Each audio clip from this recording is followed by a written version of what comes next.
ہشام بن عروہ نے خبر دی، انہیں ان کے والد نے اور ان سے حضرت عائشہ رضی اللہ عنہا نے آیت اور کسی عورت کو اپنے شوہر کی طرف سے زیادتی یا بے رغبتی کا خوف ہو کے متعلق کہا، کیا ایسے مرد جس کے ساتھ اس کی بیوی رہتی ہے لیکن شوہر کو اس کی طرف کوئی خاص توجہ نہیں بلکہ وہ اسے جدا کر دینا چاہتا ہے، اس پر عورت کہتی ہے کہ میں اپنی باری اور اپنا نان و نفقہ معاف کر دیتی ہوں، تم مجھے طلاق نہ دو، تو ایسی صورت کے متعلق یہ آیت اسی باب میں اتری۔ صحیح بخاری حدیث نمبر 4601۔ اسود نے بیان کیا کہ ہم حضرت عبداللہ بن مسعود رضی اللہ عنہ کے حلقہ درس میں بیٹھے ہوئے تھے کہ حضرت حذیفہ رضی اللہ عنہ تشریف لائے اور ہمارے پاس کھڑے ہو کر سلام کیا، پھر کہا نفاق میں وہ جماعت مبتلا ہو گئی جو تم سے بہتر تھی۔ اس پر اسود بولے سبحان اللہ، اللہ تعالیٰ تو فرماتا ہے کہ منافق دوزخ کے سب سے نچلے درجے میں ہوں گے۔ عبداللہ بن مسعود رضی اللہ عنہ مسکرانے لگے اور حذیفہ رضی اللہ عنہ مسجد کے کونے میں جا کر بیٹھ گئے۔ اس کے بعد حضرت عبداللہ بن مسعود رضی اللہ عنہ اٹھ گئے اور آپ کے شاگرد بھی ادھر ادھر چلے گئے۔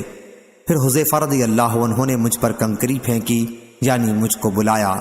میں حاضر ہو گیا تو کہا کہ مجھے عبداللہ بن مسعود رضی اللہ عنہ کی ہنسی پر حیرت ہوئی، حالانکہ جو کچھ میں نے کہا تھا اسے وہ خوب سمجھتے تھے۔ یقیناً نفاق میں ایک جماعت کو مبتلا کیا گیا تھا جو تم سے بہتر تھی، اس لیے کہ پھر انہوں نے توبہ کر لی اور اللہ نے بھی ان کی توبہ قبول کر لی۔ صحیح بخاری حدیث نمبر 4602۔ عامش نے بیان کیا ان سے ابو وائل نے اور ان سے حضرت عبداللہ بن مسعود رضی اللہ عنہ نے کہ نبی کریم صلی اللہ علیہ وسلم نے فرمایا، کسی کے لیے مناسب نہیں کہ مجھے یونس بن متی سے بہتر کہے۔ صحیح بخاری حدیث نمبر 4603۔ حضرت ابو ہریرہ رضی اللہ عنہ نے بیان کیا کہ نبی کریم صلی اللہ علیہ وسلم نے فرمایا، جو شخص یہ کہتا ہے کہ میں حضرت یونس بن متی سے بہتر ہوں، اس نے جھوٹ کہا۔ صحیح بخاری حدیث نمبر 4604۔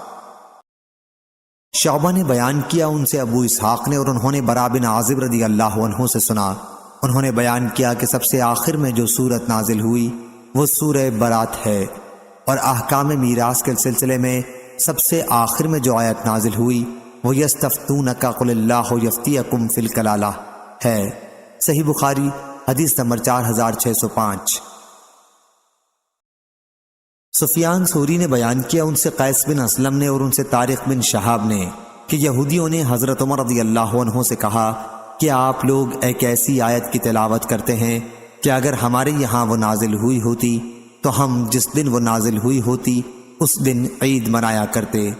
حضرت عمر رضی اللہ عنہ نے کہا میں خوب اچھی طرح جانتا ہوں کہ یہ آیت الیوم اکملت لکم دینکم کہاں اور کب نازل ہوئی تھی، اور جب عرفات کے دن نازل ہوئی تو حضور صلی اللہ علیہ وسلم کہاں تشریف رکھتے تھے؟ اللہ کی قسم ہم اس وقت میدان عرفات میں تھے۔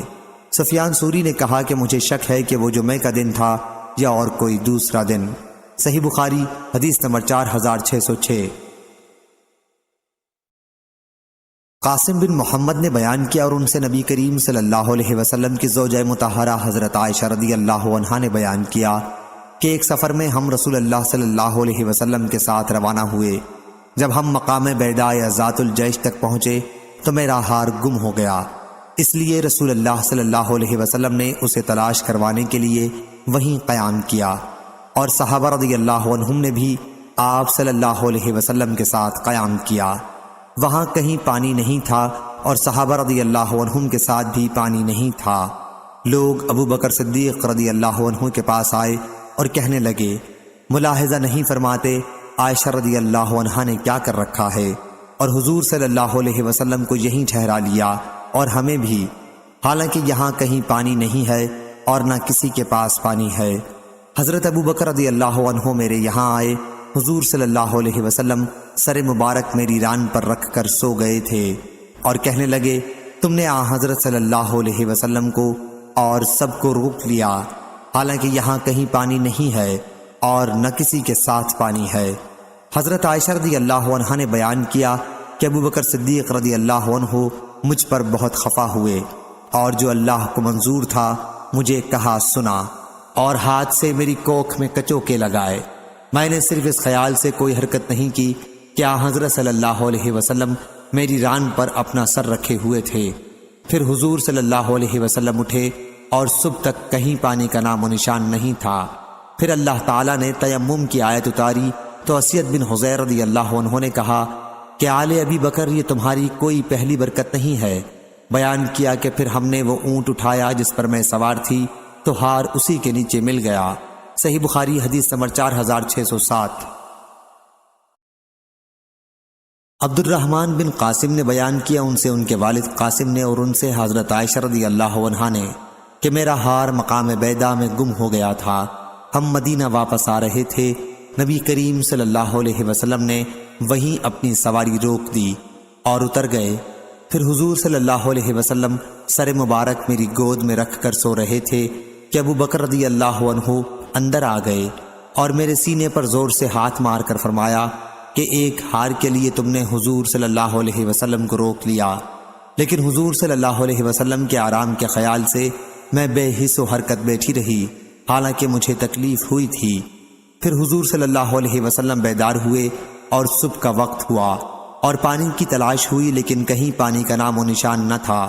اسی وقت یہ آیت اتری، یا ایھا الذین آمنوا اذا قمتم الی الصلاۃ۔ اسید بن حضیر رضی اللہ عنہ نے کہا، اے آل ابی بکر، تمہیں اللہ تعالیٰ نے لوگوں کے لیے باعث برکت بنایا ہے، یقیناً تم لوگوں کے لیے باعث برکت ہو۔ تمہارا ہار گم ہوا، اللہ نے اس کی وجہ سے تیمم کی آیت نازل فرما دی جو قیامت تک مسلمانوں کے لیے آسانی اور برکت ہے۔ علی ھذا القیاس۔ صحیح بخاری حدیث نمبر 4608۔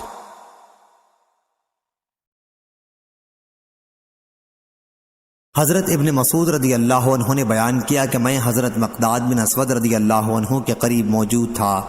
دوسری سند حمدان بن عمر نے بیان کیا، کہا ہم سے ابو نضر ہاشم بن قاسم نے بیان کیا، کہا ہم سے عبید اللہ بن عبد الرحمن اشجعی نے بیان کیا، ان سے سفیان سوری نے، ان سے مخارق بن عبداللہ نے، ان سے طارق بن شہاب نے اور ان سے حضرت عبداللہ بن مسعود رضی اللہ عنہ نے بیان کیا کہ جنگ بدر کے موقع پر مقداد بن اسود رضی اللہ عنہ نے کہا تھا، یا رسول اللہ صلی اللہ علیہ وسلم، ہم آپ سے وہ بات نہیں کہیں گے جو بنی اسرائیل نے موسیٰ علیہ السلام سے کہی تھی کہ آپ خود اور آپ کے خدا چلے جائیں اور آپ دونوں لڑ بھڑ لیں، ہم تو یہاں سے ٹلنے کے نہیں آپ چلیے، ہم آپ کے ساتھ جان دینے کو حاضر ہیں۔ رسول اللہ صلی اللہ علیہ وسلم کو ان کی اس بات سے خوشی ہوئی۔ اس حدیث کو وکی نے بھی سفیان سوری سے، انہوں نے مخارق سے، انہوں نے طارق سے روایت کیا ہے کہ مقداد رضی اللہ عنہ نے حضرت صلی اللہ علیہ وسلم سے یہ عرض کیا جو اوپر بیان ہوا۔ صحیح بخاری حدیث نمبر 4609۔ ابو قلابہ کے غلام نے بیان کیا اور ان سے ابو قلابہ نے کہ وہ امیر المومنین عمر بن عبدالعزیز رحمہ اللہ خلیفہ کے پیچھے بیٹھے ہوئے تھے۔ مجلس میں قسامت کا ذکر آ گیا۔ لوگوں نے کہا کہ قسامت میں قصاص لازم ہوگا، آپ سے پہلے خلفائے راشدین نے بھی اس میں قصاص لیا ہے۔ پھر عمر بن عبدالعزیز رحمہ اللہ ابو قلابہ کی طرف متوجہ ہوئے، وہ پیچھے بیٹھے ہوئے تھے، اور پوچھا، عبداللہ بن زید تمہاری کیا رائے ہے؟ یا یوں کہا کہ ابو قلابہ آپ کی کیا رائے ہے؟ میں نے کہا کہ مجھے تو کوئی ایسی صورت معلوم نہیں ہے کہ اسلام میں کسی شخص کا قتل جائز ہو، سوائے اس کے کہ کسی نے شادی شدہ ہونے کے باوجود زنا کیا ہو، یا ناحق کسی کو قتل کیا ہو، یا اللہ اور اس کے رسول سے لڑا ہو، مرتد ہو گیا ہو۔ اس پر انبسا نے کہا کہ ہم سے انس رضی اللہ عنہ نے اس طرح حدیث بیان کی تھی۔ ابو قلابہ بولے کہ مجھ سے بھی انہوں نے یہ حدیث بیان کی تھی۔ بیان کیا کہ کچھ لوگ نبی کریم صلی اللہ علیہ وسلم کی خدمت میں حاضر ہوئے اور اسلام پر بیعت کرنے کے بعد حضرت صلی اللہ علیہ وسلم سے کہا کہ ہمیں اس شہر مدینہ کی آب و ہوا موافق نہیں آئی۔ حضرت صلی اللہ علیہ وسلم نے ان سے فرمایا کہ ہمارے یہ اونٹ چرنے جا رہے ہیں، تم بھی ان کے ساتھ چلے جاؤ اور ان کا دودھ اور پیشاب پیو، کیونکہ ان کے مرض کا یہی علاج تھا۔ چنانچہ وہ لوگ ان اونٹوں کے ساتھ چلے گئے اور ان کا دودھ اور پیشاب پیا، جس سے انہیں صحت حاصل ہو گئی۔ اس کے بعد انہوں نے حضور صلی اللہ علیہ وسلم کے چرواہے کو پکڑ کے قتل کر دیا اور اونٹ لے کر بھاگے۔ اب ایسے لوگوں سے بدلہ لینے میں کیا تعامل ہو سکتا تھا؟ انہوں نے ایک شخص کو قتل کیا اور اللہ اور اس کے رسول سے لڑے اور حضور صلی اللہ علیہ وسلم کو خوف زدہ کرنا چاہا۔ انبسا نے اس پر کہا سبحان اللہ۔ میں نے کہا کیا تم مجھے جھٹلانا چاہتے ہو؟ انہوں نے کہا کہ نہیں، یہی حدیث انس رضی اللہ عنہ نے مجھ سے بھی بیان کی تھی۔ میں نے اس پر تعجب کیا کہ تم کو حدیث خوب یاد رہتی ہے۔ ابو قلابہ نے بیان کیا کہ انبسا نے کہا اے شام والو، جب تک تمہارے یہاں ابو قلابہ یا ان جیسے عالم موجود رہیں گے تم ہمیشہ اچھے رہو گے۔ صحیح بخاری حدیث نمبر 4610۔ حضرت انس بن مالک رضی اللہ عنہ نے بیان کیا کہ ربی نے، جو انس رضی اللہ عنہ کی پھوپھی تھی، انصار کی ایک لڑکی کے آگے کے دانت توڑ دیے۔ لڑکی والوں نے قصاص چاہا اور نبی کریم صلی اللہ علیہ وسلم کی خدمت میں حاضر ہوئے۔ حضور صلی اللہ علیہ وسلم نے بھی قصاص کا حکم دیا۔ حضرت انس بن مالک رضی اللہ عنہ کے چچا انس بن نضر رضی اللہ عنہ نے کہا نہیں، اللہ کی قسم ان کا دانت نہ توڑا جائے گا۔ حضور اکرم صلی اللہ علیہ وسلم نے فرمایا انس، لیکن کتاب اللہ کا حکم قصاص ہی کا ہے۔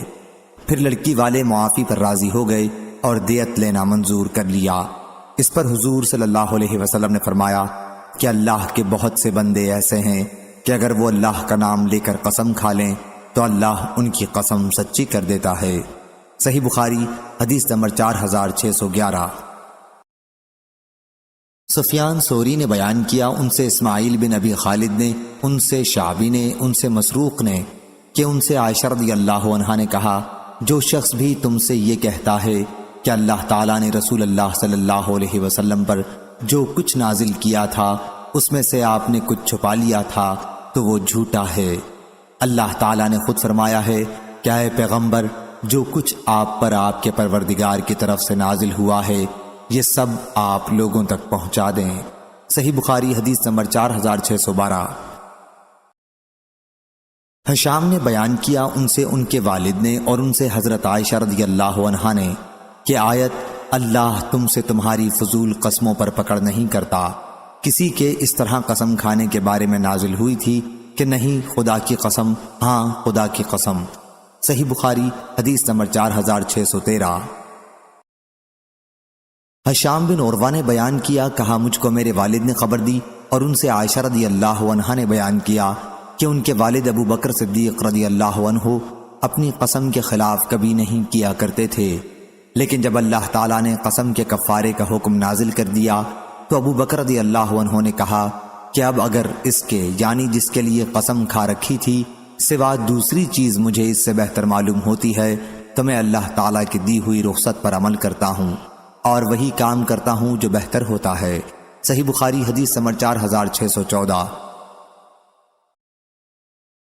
خالد بن عبداللہ طحان نے بیان کیا، ان سے اسماعیل بن ابی خالد نے، ان سے قیس بن ابی حازم نے اور ان سے عبداللہ بن مسعود رضی اللہ عنہ نے کہ ہم رسول اللہ صلی اللہ علیہ وسلم کے ساتھ ہو کر جہاد کیا کرتے تھے اور ہمارے ساتھ ہماری بیویاں نہیں ہوتی تھیں۔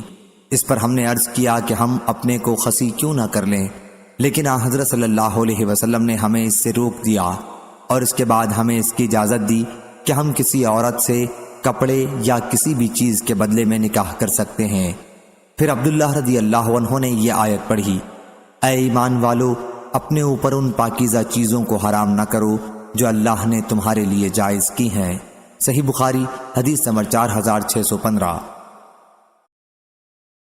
حضرت ابن عمر رضی اللہ عنہ نے بیان کیا کہ جب شراب کی حرمت نازل ہوئی تو مدینے میں اس وقت 5 قسم کی شراب استعمال ہوتی تھی، لیکن انگوری شراب کا استعمال نہیں ہوتا تھا، بہرحال وہ بھی حرام قرار پائی۔ صحیح بخاری حدیث نمبر 4616۔ انس بن مالک رضی اللہ عنہ نے بیان کیا، ہم لوگ تمہاری فضیح کھجور سے بنائی ہوئی شراب کے سوا اور کوئی شراب استعمال نہیں کرتے تھے، یہی جس کا نام تم نے فضیح رکھ رکھا ہے میں کھڑا ابو طلحہ رضی اللہ عنہ کو پلا رہا تھا اور فلاں کو کہ ایک صاحب آئے اور کہا تمہیں کچھ خبر بھی ہے؟ لوگوں نے پوچھا کیا بات ہے؟ انہوں نے بتایا کہ شراب حرام قرار دی جا چکی ہے۔ فوراً ہی ان لوگوں نے کہا انس رضی اللہ عنہ اب ان شراب کے مٹکوں کو بہا دو۔ انہوں نے بیان کیا کہ ان کی اطلاع کے بعد پھر ان لوگوں نے اس میں سے ایک قطرہ بھی نہ مانگا اور نہ پھر اس کا استعمال کیا۔ صحیح بخاری حدیث نمبر 4617۔ جابر رضی اللہ عنہ نے بیان کیا کہ غزوہ احد میں بہت سے صحابہ رضی اللہ عنہم نے صبح شراب پی تھی اور اسی دن وہ سب شہید کر دیے گئے تھے۔ اس وقت شراب حرام نہیں ہوئی تھی، اس لیے وہ گنہگار نہیں ٹھہرے۔ صحیح بخاری حدیث نمبر 4618۔ حضرت عبداللہ بن عمر رضی اللہ عنہ نے بیان کیا کہ میں نے عمر رضی اللہ عنہ سے سنا، وہ نبی کریم صلی اللہ علیہ وسلم کے منبر پر کھڑے فرما رہے تھے، اما بعد، اے لوگو، جب شراب کی حرمت نازل ہوئی تو وہ 5 چیزوں سے تیار کی جاتی تھی: انگور، کھجور، شہد، گیہوں اور جو سے، اور شراب ہر وہ پینے کی چیز ہے جو عقل کو زائل کر دے۔ صحیح بخاری حدیث نمبر 4619۔ حماد بن زید نے بیان کیا، کہا ہم سے ثابت نے ان سے انس بن مالک رضی اللہ عنہ نے کہ حرمت نازل ہونے کے بعد جو شراب بہائی گئی تھی وہ فسیخ تھی۔ امام بخاری رحمہ اللہ نے بیان کیا کہ مجھ سے محمد نے ابو نعمان سے اس زیادتی کے ساتھ بیان کیا کہ انس رضی اللہ عنہ نے کہا، میں صحابہ کی ایک جماعت کو ابو طلحہ رضی اللہ عنہ کے گھر شراب پلا رہا تھا کہ شراب کی حرمت نازل ہوئی۔ حضرت صلی اللہ علیہ وسلم نے منادی کو حکم دیا اور انہوں نے اعلان کرنا شروع کیا۔ ابو طلحہ رضی اللہ عنہ نے کہا، باہر جا کے دیکھو یہ آواز کیسی ہے؟ بیان کیا کہ میں باہر آیا اور کہا کہ ایک منادی اعلان کر رہا ہے کہ خبردار ہو جاؤ، شراب حرام ہو گئی ہے۔ یہ سنتے ہی انہوں نے مجھ سے کہا کہ جاؤ اور شراب بہا دو۔ راوی نے بیان کیا مدینے کی گلیوں میں شراب بہنے لگی۔ راوی نے بیان کیا کہ ان دنوں فضیخ شراب استعمال ہوتی تھی۔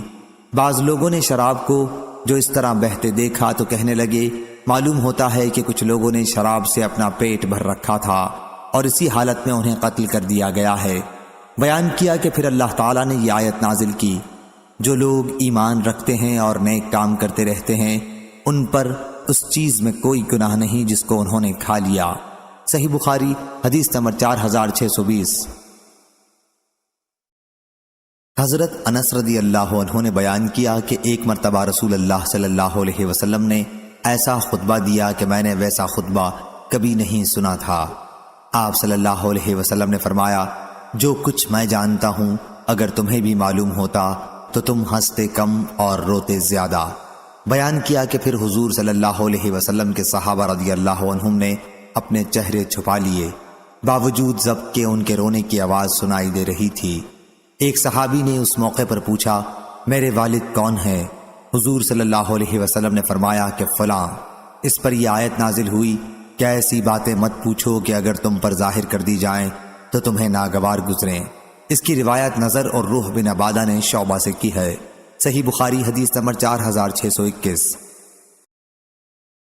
ابن عباس رضی اللہ عنہ نے بیان کیا کہ بعض لوگ رسول اللہ صلی اللہ علیہ وسلم سے مذاقاً سوالات کیا کرتے تھے۔ کوئی شخص یوں پوچھتا کہ میرا باپ کون ہے، کسی کی اگر اونٹنی گم ہو جاتی تو وہ یہ پوچھتا کہ میری اونٹنی کہاں ہوگی۔ ایسے ہی لوگوں کے لیے اللہ تعالیٰ نے یہ آیت نازل کی، کیا اے ایمان والو، ایسی باتیں مت پوچھو کہ اگر تم پر ظاہری کر دی جائیں تو تمہیں ناگوار گزرے، یہاں تک کہ پوری آیت پڑھ کر سنائی۔ صحیح بخاری حدیث نمبر 4622۔ سعید بن مسیب نے بیان کیا کہ بحیرہ اس اونٹنی کو کہتے تھے جس کا دودھ بتوں کے لیے روک دیا جاتا اور کوئی شخص اس کے دودھ کو دوہنے کا مجاز نہ سمجھا جاتا، اور سائبہ اس اونٹنی کو کہتے تھے جسے وہ اپنے دیوتاؤں کے نام پر آزاد چھوڑ دیتے اور اس سے بار برداری اور سواری وغیرہ کا کام نہ لیتے۔ سعید راوی نے بیان کیا کہ حضرت ابو ہریرہ رضی اللہ عنہ نے بیان کیا کہ رسول اللہ صلی اللہ علیہ وسلم نے فرمایا، میں نے عمرو بن عامر خزائی کو دیکھا کہ وہ اپنی آنتوں کو جہنم میں گھسیٹ رہا تھا۔ اس نے سب سے پہلے سانڈ چھوڑنے کی رسم نکالی تھی، اور وسیلہ اس جوان اونٹنی کو کہتے ہیں جو پہلی مرتبہ مادہ بچہ جنتی اور پھر دوسری مرتبہ بھی مادہ ہی جنتی، اسے بھی وہ بتوں کے نام پر چھوڑ دیتے تھے، لیکن اسی صورت میں جبکہ وہ برابر 2 مرتبہ مادہ بچہ جنتی اور اس کے درمیان میں کوئی نر بچہ نہ ہوتا، اور حام وہ نر اونٹ جو مادے پر شمار سے کئی دفعہ چڑھتا، اس کے نطفے سے 10 بچے پیدا ہو جاتے۔ جب وہ اتنی صحبتیں کر چکتا تو اس کو بھی بتوں کے نام پر چھوڑ دیتے اور بوجھ لادنے سے معاف کر دیتے، نہ سواری کرتے، اس کا نام حام رکھتے۔ اور ابو الیمان حکیم بن نافع نے کہا ہم کو شعیب نے خبر دی، انہوں نے ظاہری سے سنا، کہا میں نے سعید بن مسیب سے یہی حدیث سنی جو اوپر گزری۔ سعید نے کہا ابو ہریرہ رضی اللہ عنہ نے کہا میں نے آن حضرت صلی اللہ علیہ وسلم سے سنا، وہی عمرو بن عامر خزائی کا قصہ جو اوپر گزرا۔ اور یزید بن عبداللہ بن ہاد نے بھی اس حدیث کو ابن شہاب سے روایت کیا، انہوں نے سعید بن مسیب سے، انہوں نے ابو ہریرہ رضی اللہ عنہ سے کہا میں نے آن حضرت صلی اللہ علیہ وسلم سے سنا۔ صحیح بخاری حدیث نمبر 4623۔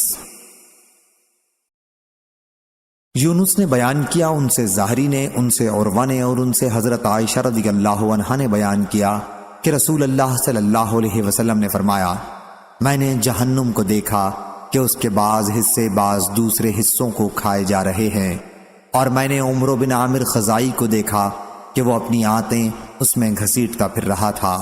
یہی وہ شخص ہے جس نے سب سے پہلے سانڈ چھوڑنے کی رسم ایجاد کی تھی۔ صحیح بخاری حدیث نمبر 4624۔ حضرت ابن عباس رضی اللہ عنہ نے بیان کیا کہ رسول اللہ صلی اللہ علیہ وسلم نے خطبہ دیا اور فرمایا اے لوگو، تم اللہ کے پاس جمع کیے جاؤ گے، ننگے پاؤں، ننگے جسم اور بغیر ختنہ کے۔ پھر آپ نے یہ آیت پڑھی جس طرح ہم نے اول بار پیدا کرنے کے وقت ابتدا کی تھی اسی طرح اسے دوبارہ زندہ کر دیں گے، ہمارے ذمہ وعدہ ہے، ہم ضرور اسے کر کے ہی رہیں گے، آخر آیت تک۔ پھر فرمایا قیامت کے دن تمام مخلوق میں سب سے پہلے حضرت ابراہیم علیہ السلام کو کپڑا پہنایا جائے گا، ہاں، اور میری امت کے کچھ لوگوں کو لایا جائے گا اور انہیں جہنم کے بائیں طرف لے جایا جائے گا۔ میں عرض کروں گا میرے رب یہ تو میرے امتی ہیں۔ مجھ سے کہا جائے گا آپ کو نہیں معلوم ہے کہ انہوں نے آپ کے بعد نئی نئی باتیں شریعت میں نکالی تھیں؟ اس وقت میں بھی وہی کہوں گا جو عبد صالح حضرت عیسیٰ علیہ السلام نے کہا ہوگا کہ میں ان کا حال دیکھتا رہا جب تک میں ان کے درمیان رہا، پھر جب تو نے مجھے اٹھا لیا جب سے تو ہی ان پر نگران ہے۔ مجھے بتایا جائے گا کہ آپ کی جدائی کے بعد وہ لوگ دین سے پھر گئے تھے۔ صحیح بخاری حدیث نمبر 4625۔ سعید بن جبیر نے بیان کیا، ان سے ابن عباس رضی اللہ عنہ نے کہ رسول اللہ صلی اللہ علیہ وسلم نے فرمایا تمہیں قیامت کے دن جمع کیا جائے گا اور کچھ لوگوں کو جہنم کی طرف لے جایا جائے گا۔ اس وقت میں بھی وہی کہوں گا جو نیک بندے نے کہا ہوگا، میں ان کا حال دیکھتا رہا جب تک میں ان کے درمیان رہا، آخر آیت العزیز الحکیم تک۔ صحیح بخاری حدیث نمبر 4626۔ ابراہیم بن سعد نے بیان کیا، ان سے ابن شہاب نے، ان سے سالم بن عبداللہ نے، اور ان سے ان کے والد عبداللہ بن عمر رضی اللہ عنہ نے کہ رسول اللہ صلی اللہ علیہ وسلم نے فرمایا غیب کے خزانچے 5 ہیں، جیسا کہ ارشاد باری ہے بے شک اللہ ہی کو قیامت کی خبر ہے اور وہی جانتا ہے کہ رحموں میں کیا ہے، اور کوئی بھی نہیں جان سکتا کہ وہ کل کیا عمل کرے گا، اور نہ کوئی یہ جان سکتا ہے کہ وہ کس زمین پر مرے گا، بے شک اللہ ہی علم والا ہے، خبر رکھنے والا ہے۔ صحیح بخاری حدیث نمبر 4627۔ حضرت جابر رضی اللہ عنہ نے بیان کیا کہ جب یہ آیت قل هو القادر علی ان یبعث علیکم عذابا من فوقکم نازل ہوئی تو رسول اللہ صلی اللہ علیہ وسلم نے کہا اے اللہ میں تیرے منہ کی پناہ مانگتا ہوں۔ پھر یہ اترا او من تحت ارجلکم، آپ نے فرمایا یا اللہ میں تیرے منہ کی پناہ مانگتا ہوں۔ پھر یہ اترا او یلبسکم شیئا ویذیق بعدکم باسا بعد۔ اس وقت حضرت صلی اللہ علیہ وسلم نے فرمایا یہ پہلے عذابوں سے ہلکا یا آسان ہے۔ صحیح بخاری حدیث نمبر 4628۔ عبداللہ رضی اللہ عنہ نے بیان کیا کہ جب آیت وَلَمْ يَلْبِسُوا أَيْمَانَهُمْ بِظُلْمٍ نازل ہوئی تو صحابہ رضی اللہ عنہم نے کہا ہم میں کون ہوگا جس کا دامن ظلم سے پاک ہو؟ اس پر یہ آیت اتری بے شک شرک ظلم عظیم ہے۔ صحیح بخاری حدیث نمبر 4629۔ ابو العالیہ نے بیان کیا کہ مجھ سے تمہارے نبی کے چچزاد بھائی یعنی ابن عباس رضی اللہ عنہ نے بیان کیا کہ نبی کریم صلی اللہ علیہ وسلم نے فرمایا کسی کے لیے مناسب نہیں کہ مجھے یونس بن متا علیہ السلام سے بہتر بتائے۔ صحیح بخاری حدیث نمبر 4630۔ سعد بن ابراہیم نے خبر دی، انہوں نے کہا میں نے حمید بن عبد الرحمن بن عوف سے سنا، انہوں نے ابو ہریرہ رضی اللہ عنہ سے کہ نبی کریم صلی اللہ علیہ وسلم نے فرمایا کسی شخص کے لیے جائز نہیں کہ مجھے یونس بن متی علیہ السلام سے بہتر بتائے۔ صحیح بخاری حدیث نمبر 4631۔ مجاہد نے خبر دی کہ انہوں نے حضرت ابن عباس رضی اللہ عنہ سے پوچھا کہ سورہ صاد میں سجدہ ہے؟ ابن عباس رضی اللہ عنہ نے بتلایا ہاں۔ پھر آپ نے آیت وَوَهَبْنَا سے فَبِهُدَاهُ مُقْتَدِهُ تک پڑھی اور کہا داؤد علیہ السلام بھی ان انبیاء میں شامل ہیں جن کا ذکر آیت میں ہوا ہے۔ یزید بن ہارون، محمد بن عبید اور سہل بن یوسف نے عوام بن حوشب سے، ان سے مجاہد نے بیان کیا کہ میں نے ابن عباس رضی اللہ عنہ سے پوچھا تو انہوں نے کہا تمہارے نبی بھی ان میں سے ہیں جنہیں اگلے انبیاء کی اقتداء کا حکم دیا گیا ہے۔ صحیح بخاری حدیث نمبر 4632۔ عطا نے بیان کیا کہ انہوں نے جابر بن عبداللہ رضی اللہ عنہ سے سنا، انہوں نے نبی کریم صلی اللہ علیہ وسلم سے سنا، حضرت صلی اللہ علیہ وسلم نے فرمایا اللہ یہودیوں کو غارت کرے۔ جب اللہ تعالیٰ نے ان پر مردہ جانوروں کی چربی حرام کر دی تو اس کا تیل نکال کر اسے بیچنے اور کھانے لگے۔ اور ابو عاصم نے بیان کیا، ان سے عبد الحمید نے بیان کیا، ان سے یزید نے بیان کیا، انہیں عطا نے لکھا تھا کہ میں نے جابر رضی اللہ عنہ سے سنا اور انہوں نے نبی کریم صلی اللہ علیہ وسلم سے۔ صحیح بخاری حدیث نمبر 4633۔ عبداللہ رضی اللہ عنہ نے کہا کہ اللہ سے زیادہ اور کوئی غیرت مند نہیں، یہی وجہ ہے کہ اس نے بے حیائیوں کو حرام قرار دیا ہے، خواہ وہ ظاہر ہوں خواہ پوشیدہ، اور اللہ کو اپنی تعریف سے زیادہ اور کوئی چیز پسند نہیں، یہی وجہ ہے کہ اس نے اپنی خود مدح کی ہے۔ عمر بن مرہ نے بیان کیا کہ میں نے پوچھا آپ نے یہ حدیث خود عبداللہ بن مسعود رضی اللہ عنہ سے سنی تھی؟ انہوں نے بیان کیا کہ ہاں۔ میں نے پوچھا اور انہوں نے رسول اللہ صلی اللہ علیہ وسلم کے حوالے سے حدیث بیان کی تھی؟ کہا کہ ہاں۔ صحیح بخاری حدیث نمبر 4634۔ حضرت ابو ہریرہ رضی اللہ عنہ نے بیان کیا کہ رسول اللہ صلی اللہ علیہ وسلم نے فرمایا اس وقت تک قیامت قائم نہ ہوگی جب تک سورج مغرب سے طلوع نہ ہو لے۔ جب لوگ اسے دیکھیں گے تو ایمان لائیں گے، لیکن یہ وہ وقت ہوگا جب کسی ایسے شخص کو اس کا ایمان کوئی نفع نہ دے گا جو پہلے سے ایمان نہ رکھتا ہو۔ صحیح بخاری حدیث نمبر 4635۔ حضرت ابو ہریرہ رضی اللہ عنہ نے بیان کیا کہ رسول اللہ صلی اللہ علیہ وسلم نے فرمایا قیامت اس وقت تک قائم نہ ہوگی جب تک سورج مغرب سے نہ طلوع ہو لے۔ جب مغرب سے سورج طلوع ہوگا اور لوگ دیکھ لیں گے تو سب ایمان لائیں گے، لیکن یہ وقت ہوگا جب کسی کو اس کا ایمان نفع نہ دے گا۔ پھر آپ صلی اللہ علیہ وسلم نے اس آیت کی تلاوت کی۔ صحیح بخاری حدیث نمبر 4636۔ عمر بن مرہ نے بیان کیا کہ میں نے ابو وائل سے پوچھا کیا تم نے یہ حدیث ابن مسعود رضی اللہ عنہ سے خود سنی ہے؟ انہوں نے کہا کہ ہاں، اور انہوں نے رسول اللہ صلی اللہ علیہ وسلم سے بیان کیا۔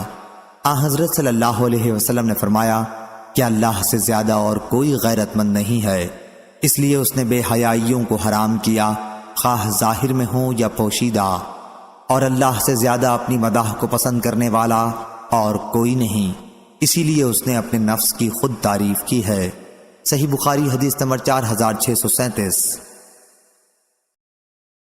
سفیان ثوری نے بیان کیا، ان سے عمر بن یحییٰ مازنی نے، ان سے ان کے والد یحییٰ مازنی نے، اور ان سے حضرت ابو سعید خدری رضی اللہ عنہ نے بیان کیا کہ ایک یہودی رسول اللہ صلی اللہ علیہ وسلم کی خدمت میں حاضر ہوا، اس کے منہ پر کسی نے تمانچہ مارا تھا۔ اس نے کہا اے محمد صلی اللہ علیہ وسلم، آپ کے انصاری صحابہ میں سے ایک شخص نے مجھے تمانچہ مارا ہے۔ حضرت صلی اللہ علیہ وسلم نے فرمایا انہیں بلاؤ۔ لوگوں نے انہیں بلایا، پھر آپ صلی اللہ علیہ وسلم نے ان سے پوچھا کہ تم نے اسے تمانچہ کیوں مارا ہے؟ اس نے عرض کیا یا رسول اللہ صلی اللہ علیہ وسلم، میں یہودیوں کی طرف سے گزرا تو میں نے سنا کہ یہ کہہ رہا تھا اس ذات کی قسم جس نے موسیٰ علیہ السلام کو تمام انسانوں پر فضیلت دی۔ میں نے کہا اور محمد صلی اللہ علیہ وسلم پر بھی۔ مجھے اس کی بات پر غصہ آ گیا اور میں نے اسے تمانچہ مار دیا۔ حضرت صلی اللہ علیہ وسلم نے اس پر فرمایا مجھے انبیاء پر فضیلت نہ دیا کرو۔ قیامت کے دن تمام لوگ بے ہوش کر دیے جائیں گے، سب سے پہلے میں ہوش میں آؤں گا، لیکن میں موسیٰ علیہ السلام کو دیکھوں گا کہ وہ عرش کا ایک پایا پکڑے کھڑے ہوں گے۔ اب مجھے نہیں معلوم کہ وہ مجھ سے پہلے ہوش میں آ گئے یا طور کی بے ہوشی کا انہیں بدلہ دیا گیا۔ صحیح بخاری حدیث نمبر 4638۔ شعبہ نے بیان کیا، ان سے عبد الملک نے، ان سے عمرو بن حریث نے، اور ان سے سعید بن زید رضی اللہ عنہ نے کہ نبی کریم صلی اللہ علیہ وسلم نے فرمایا، کھمبی من میں سے ہے اور اس کا پانی آنکھوں کے لیے شفا ہے۔ صحیح بخاری حدیث نمبر 4639۔ ابو ادریس خولانی نے بیان کیا، کہا کہ میں نے ابو درداء رضی اللہ عنہ سے سنا، انہوں نے بیان کیا کہ ابو بکر رضی اللہ عنہ اور عمر رضی اللہ عنہ کے درمیان کچھ بحث سی ہو گئی تھی۔ حضرت عمر رضی اللہ عنہ حضرت ابو بکر رضی اللہ عنہ پر غصہ ہو گئے اور ان کے پاس آنے لگے۔ ابو بکر رضی اللہ عنہ بھی ان کے پیچھے پیچھے ہو گئے معافی مانگتے ہوئے، لیکن عمر رضی اللہ عنہ نے انہیں معاف نہیں کیا اور گھر پہنچ کر اندر سے دروازہ بند کر لیا۔ اب ابو بکر رضی اللہ عنہ رسول اللہ صلی اللہ علیہ وسلم کی خدمت میں حاضر ہوئے۔ حضرت ابو درداء رضی اللہ عنہ نے بیان کیا کہ ہم لوگ اس وقت حضور صلی اللہ علیہ وسلم کی خدمت میں حاضر تھے۔ حضور صلی اللہ علیہ وسلم نے فرمایا، تمہارے یہ صاحب یعنی ابو بکر رضی اللہ عنہ لڑ آئے ہیں۔ راوی نے بیان کیا کہ عمر رضی اللہ عنہ بھی اپنے طرز عمل پر نادم ہوئے اور حضور صلی اللہ علیہ وسلم کی طرف چلے اور سلام کر کے آپ صلی اللہ علیہ وسلم کے قریب بیٹھ گئے۔ پھر حضور صلی اللہ علیہ وسلم سے سارا واقعہ بیان کیا۔ ابو درداء رضی اللہ عنہ نے بیان کیا کہ آپ بہت ناراض ہوئے۔ ادھر ابو بکر رضی اللہ عنہ بار بار یہ عرض کرتے کہ یا رسول اللہ صلی اللہ علیہ وسلم، واقعی میری ہی زیادتی تھی۔ پھر حضور صلی اللہ علیہ وسلم نے فرمایا، کیا تم لوگ میرے ساتھی کو مجھ سے جدا کرنا چاہتے ہو؟ جب میں نے کہا تھا کہ اے انسانوں، بے شک میں اللہ کا رسول ہوں تم سب کی طرف، تو تم لوگوں نے کہا کہ تم جھوٹ بولتے ہو۔ اس وقت ابو بکر رضی اللہ عنہ نے کہا تھا کہ آپ سچے ہیں۔ ابو عبید اللہ نے کہا، غامر کے معنی حدیث میں یہ ہے کہ ابو بکر رضی اللہ عنہ نے بھلائی میں سبقت کی ہے۔ صحیح بخاری حدیث نمبر 4640۔ معمر نے خبر دی، انہیں حمام بن منبع نے، انہوں نے حضرت ابو ہریرہ رضی اللہ عنہ سے سنا، انہوں نے بیان کیا کہ رسول اللہ صلی اللہ علیہ وسلم نے فرمایا، بنی اسرائیل سے کہا گیا تھا کہ دروازے میں عاجزی سے جھکتے ہوئے داخل ہو اور کہتے جاؤ کہ توبہ ہے تو ہم تمہاری خطائیں معاف کر دیں گے، لیکن انہوں نے حکم بدل ڈالا، چوتڑوں کے بل گھسٹتے ہوئے داخل ہوئے اور یہ کہا کہ حبہ فی شعرہ، یعنی ہم کو بالیوں میں دانا چاہیے۔ صحیح بخاری حدیث نمبر 4641۔ حضرت ابن عباس رضی اللہ عنہ نے بیان کیا کہ عینہ بن حسن بن حذیفہ نے اپنے بھتیجے حربن قیس کے یہاں آ کر قیام کیا، اور ان چند خاص لوگوں میں سے تھے جنہیں حضرت عمر رضی اللہ عنہ اپنے بہت قریب رکھتے تھے۔ جو لوگ قرآن مجید کے زیادہ عالم اور قاری ہوتے، حضرت عمر رضی اللہ عنہ کی مجلس میں انہی کو زیادہ نزدیکی حاصل ہوتی تھی، اور ایسے لوگ آپ کے مشیر ہوتے۔ اس کی کوئی قید نہیں تھی کہ وہ عمر رسیدہ ہوں یا نوجوان۔ آئینہ نے اپنے بھتیجے سے کہا کہ تمہیں اس امیر کی مجلس میں بہت نزدیکی حاصل ہے، میرے لیے بھی مجلس میں حاضری کی اجازت لے دو۔ حربن قیس نے کہا کہ میں آپ کے لیے بھی اجازت مانگوں گا۔ حضرت ابن عباس رضی اللہ عنہ نے بیان کیا، چنانچہ انہوں نے آئینہ کے لیے بھی اجازت مانگی، اور حضرت عمر رضی اللہ عنہ نے انہیں مجلس میں آنے کی اجازت دے دی۔ مجلس میں جب وہ پہنچے تو کہنے لگے، اے خطاب کے بیٹے، خدا کی قسم، نہ تو تم ہمیں مال ہی دیتے ہو اور نہ عدل و انصاف کے ساتھ فیصلہ کرتے ہو۔ حضرت عمر رضی اللہ عنہ کو ان کی اس بات پر بڑا غصہ آیا اور آگے بڑھ ہی رہے تھے کہ حربن قیس نے عرض کیا، یا امیر المومنین، اللہ تعالیٰ نے اپنے نبی سے خطاب کر کے فرمایا ہے، معافی اختیار کر اور نیک کام کا حکم دے اور جاہلوں سے کنارہ کش ہو جایا کیجیے، اور یہ بھی جاہلوں میں سے ہیں۔ اللہ کی قسم کہ جب حر نے قرآن مجید کی تلاوت کی تو حضرت عمر رضی اللہ عنہ بالکل ٹھنڈے پڑ گئے، اور کتاب اللہ کے حکم کے سامنے آپ کی یہی حالت ہوتی تھی۔ صحیح بخاری حدیث نمبر 4642۔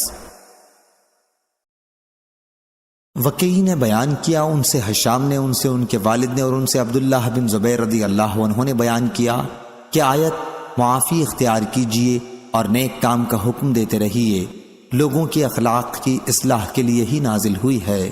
صحیح بخاری حدیث نمبر 4643۔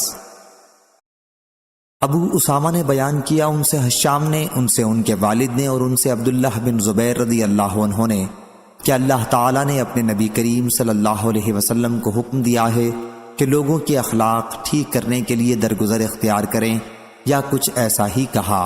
صحیح بخاری حدیث نمبر 4644۔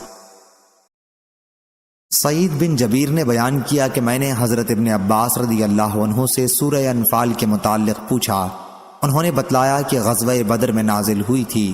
الشوکہ کا معنی دھار نوک، مردفین کے معنی فوج در فوج کہتے ہیں۔ ردفنی واردفنی یعنی میرے بعد آیا۔ ذالکم فذوقوہ ذوقوہ کا معنی یہ ہے کہ یہ عذاب اٹھاؤ، اس کا تجربہ کرو، منہ سے چکھنا مراد نہیں ہے۔ فیرکمہ کا معنی اس کو جمع کرے، شرد کا معنی جدا کر دے یا سخت سزا دے۔ جنحو کا معنی صلح طلب کریں۔ سلم سلم اور سلام کا معنی ایک ہی ہے۔ یسخن کا معنی غالب ہوا، اور مجاہد نے کہا مکا کا معنی انگلیاں منہ پر رکھنا، تصدیہ سیٹی بجانا، شبتو کا تاکہ تجھ کو قید کر لیں۔ صحیح بخاری حدیث نمبر 4645۔ ورقہ بن عمر نے بیان کیا ان سے ابن ابی نجیح نے ان سے مجاہد نے اور ان سے ابن عباس رضی اللہ عنہ نے کہ آیت بدترین حیوانات اللہ کے نزدیک وہ بہرے گونگے ہیں جو عقل سے ذرا کام نہیں لیتے، بنو عبد الدار کے کچھ لوگوں کے بارے میں اتری تھی۔ صحیح بخاری حدیث نمبر 4646۔ شعبہ نے بیان کیا ان سے خبیب بن عبد الرحمن نے، انہوں نے حفص بن عاصم سے سنا اور ان سے ابو سعید بن معالی رضی اللہ عنہ نے بیان کیا کہ میں نماز پڑھ رہا تھا کہ رسول اللہ صلی اللہ علیہ وسلم نے مجھے پکارا۔ میں آپ صلی اللہ علیہ وسلم کی خدمت میں نہ پہنچ سکا، بلکہ نماز سے فارغ ہونے کے بعد حاضر ہوا۔ آپ صلی اللہ علیہ وسلم نے دریافت فرمایا کہ آنے میں دیر کیوں ہوئی؟ کیا اللہ تعالیٰ نے تمہیں حکم نہیں دیا ہے؟ کیا اے ایمان والو اللہ اور اس کے رسول کی آواز پر لبیک کہو جبکہ وہ یعنی رسول تم کو بلائیں؟ پھر آپ نے فرمایا مسجد سے نکلنے سے پہلے میں تمہیں قرآن کی عظیم ترین سورت سکھاؤں گا۔ تھوڑی دیر بعد آپ باہر تشریف لے جانے لگے تو میں نے آپ کو یاد دلایا۔ اور معاذ بن معاذ عنبری نے اس حدیث کو یوں روایت کیا کہ ہم سے شعبہ نے بیان کیا، ان سے خبیب نے، انہوں نے حفص سے سنا اور انہوں نے ابو سعید بن معالی رضی اللہ عنہ سے جو نبی کریم صلی اللہ علیہ وسلم کے صحابی تھے سنا، اور انہوں نے بیان کیا وہ سورت الحمدللہ رب العالمین ہے جس میں 7 آیتیں ہیں جو ہر نماز میں مکرر پڑھی جاتی ہیں۔ صحیح بخاری حدیث نمبر 4647۔ شعبہ نے بیان کیا ان سے صاحب زیادی عبد الحمید نے جو کردید کے صاحبزادے تھے، انہوں نے انس بن مالک رضی اللہ عنہ سے سنا کہ ابو جہل نے کہا تھا کہ اے اللہ اگر یہ کلام تیری طرف سے واقعی حق ہے تو ہم پر آسمانوں سے پتھر برسا دے یا پھر کوئی اور ہی عذاب دردناک لے آ۔ تو اس پر آیت حالانکہ اللہ ایسا نہیں کرے گا کہ انہیں عذاب دے اس حال میں کہ آپ ان میں موجود ہوں، اور نہ اللہ ان پر عذاب لائے گا اس حال میں کہ وہ استغفار کر رہے ہوں۔ ان لوگوں کے لیے کیا وجہ کہ اللہ ان پر عذاب ہی سرے سے نہ لائے، درآں حالانکہ وہ مسجد حرام سے روکتے ہیں، آخر آیت تک۔ صحیح بخاری حدیث نمبر 4648۔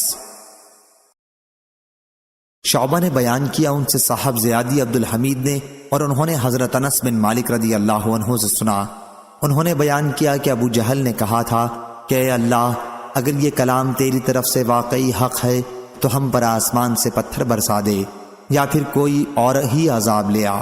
اس پر یہ آیت نازل ہوئی، حالانکہ اللہ ایسا نہیں کرے گا کہ انہیں عذاب دے اس حال میں کہ آپ ان میں موجود ہوں، اور نہ اللہ ان پر عذاب لائے گا اس حال میں کہ وہ استغفار کر رہے ہوں۔ ان لوگوں کو اللہ کیوں نہ عذاب کرے جن کا حال یہ ہے کہ وہ مسجد حرام سے روکتے ہیں، آخر آیت تک۔ صحیح بخاری حدیث نمبر 4649۔ حسن بن عبدالعزیز نے بیان کیا، کہا ہم سے عبداللہ بن یحییٰ نے کہا ہم سے حیوہ بن شریح نے، انہوں نے بکر بن عمرو سے، انہوں نے بکیر سے، انہوں نے نافع سے، انہوں نے عبداللہ بن عمر رضی اللہ عنہ سے کہ ایک شخص حبان یا علا بن عرار نامی نے پوچھا، ابو عبد الرحمن، آپ نے قرآن کی آیت نہیں سنی کہ جب مسلمانوں کی دو جماعتیں لڑنے لگیں الخ، اس آیت کے بموجب تم حضرت علی اور معاویہ رضی اللہ عنہ دونوں سے کیوں نہیں لڑتے، جیسے اللہ نے فرمایا فقاتلوا التی تبغی۔ انہوں نے کہا میرے بھتیجے، اگر میں اس آیت کی تعویل کر کے مسلمانوں سے نہ لڑوں تو یہ مجھ کو اچھا معلوم ہوتا ہے بنسبت اس کے کہ میں اس آیت وَمَن يَقْتُلُ مُؤْمِنًا مُتَعَمِّدًا کی تعویل کروں۔ وہ شخص کہنے لگا اچھا اس آیت کو کیا کرو گے جس میں مذکور ہے کہ ان سے لڑو تاکہ فتنہ باقی نہ رہے اور سارا دین اللہ کا ہو جائے۔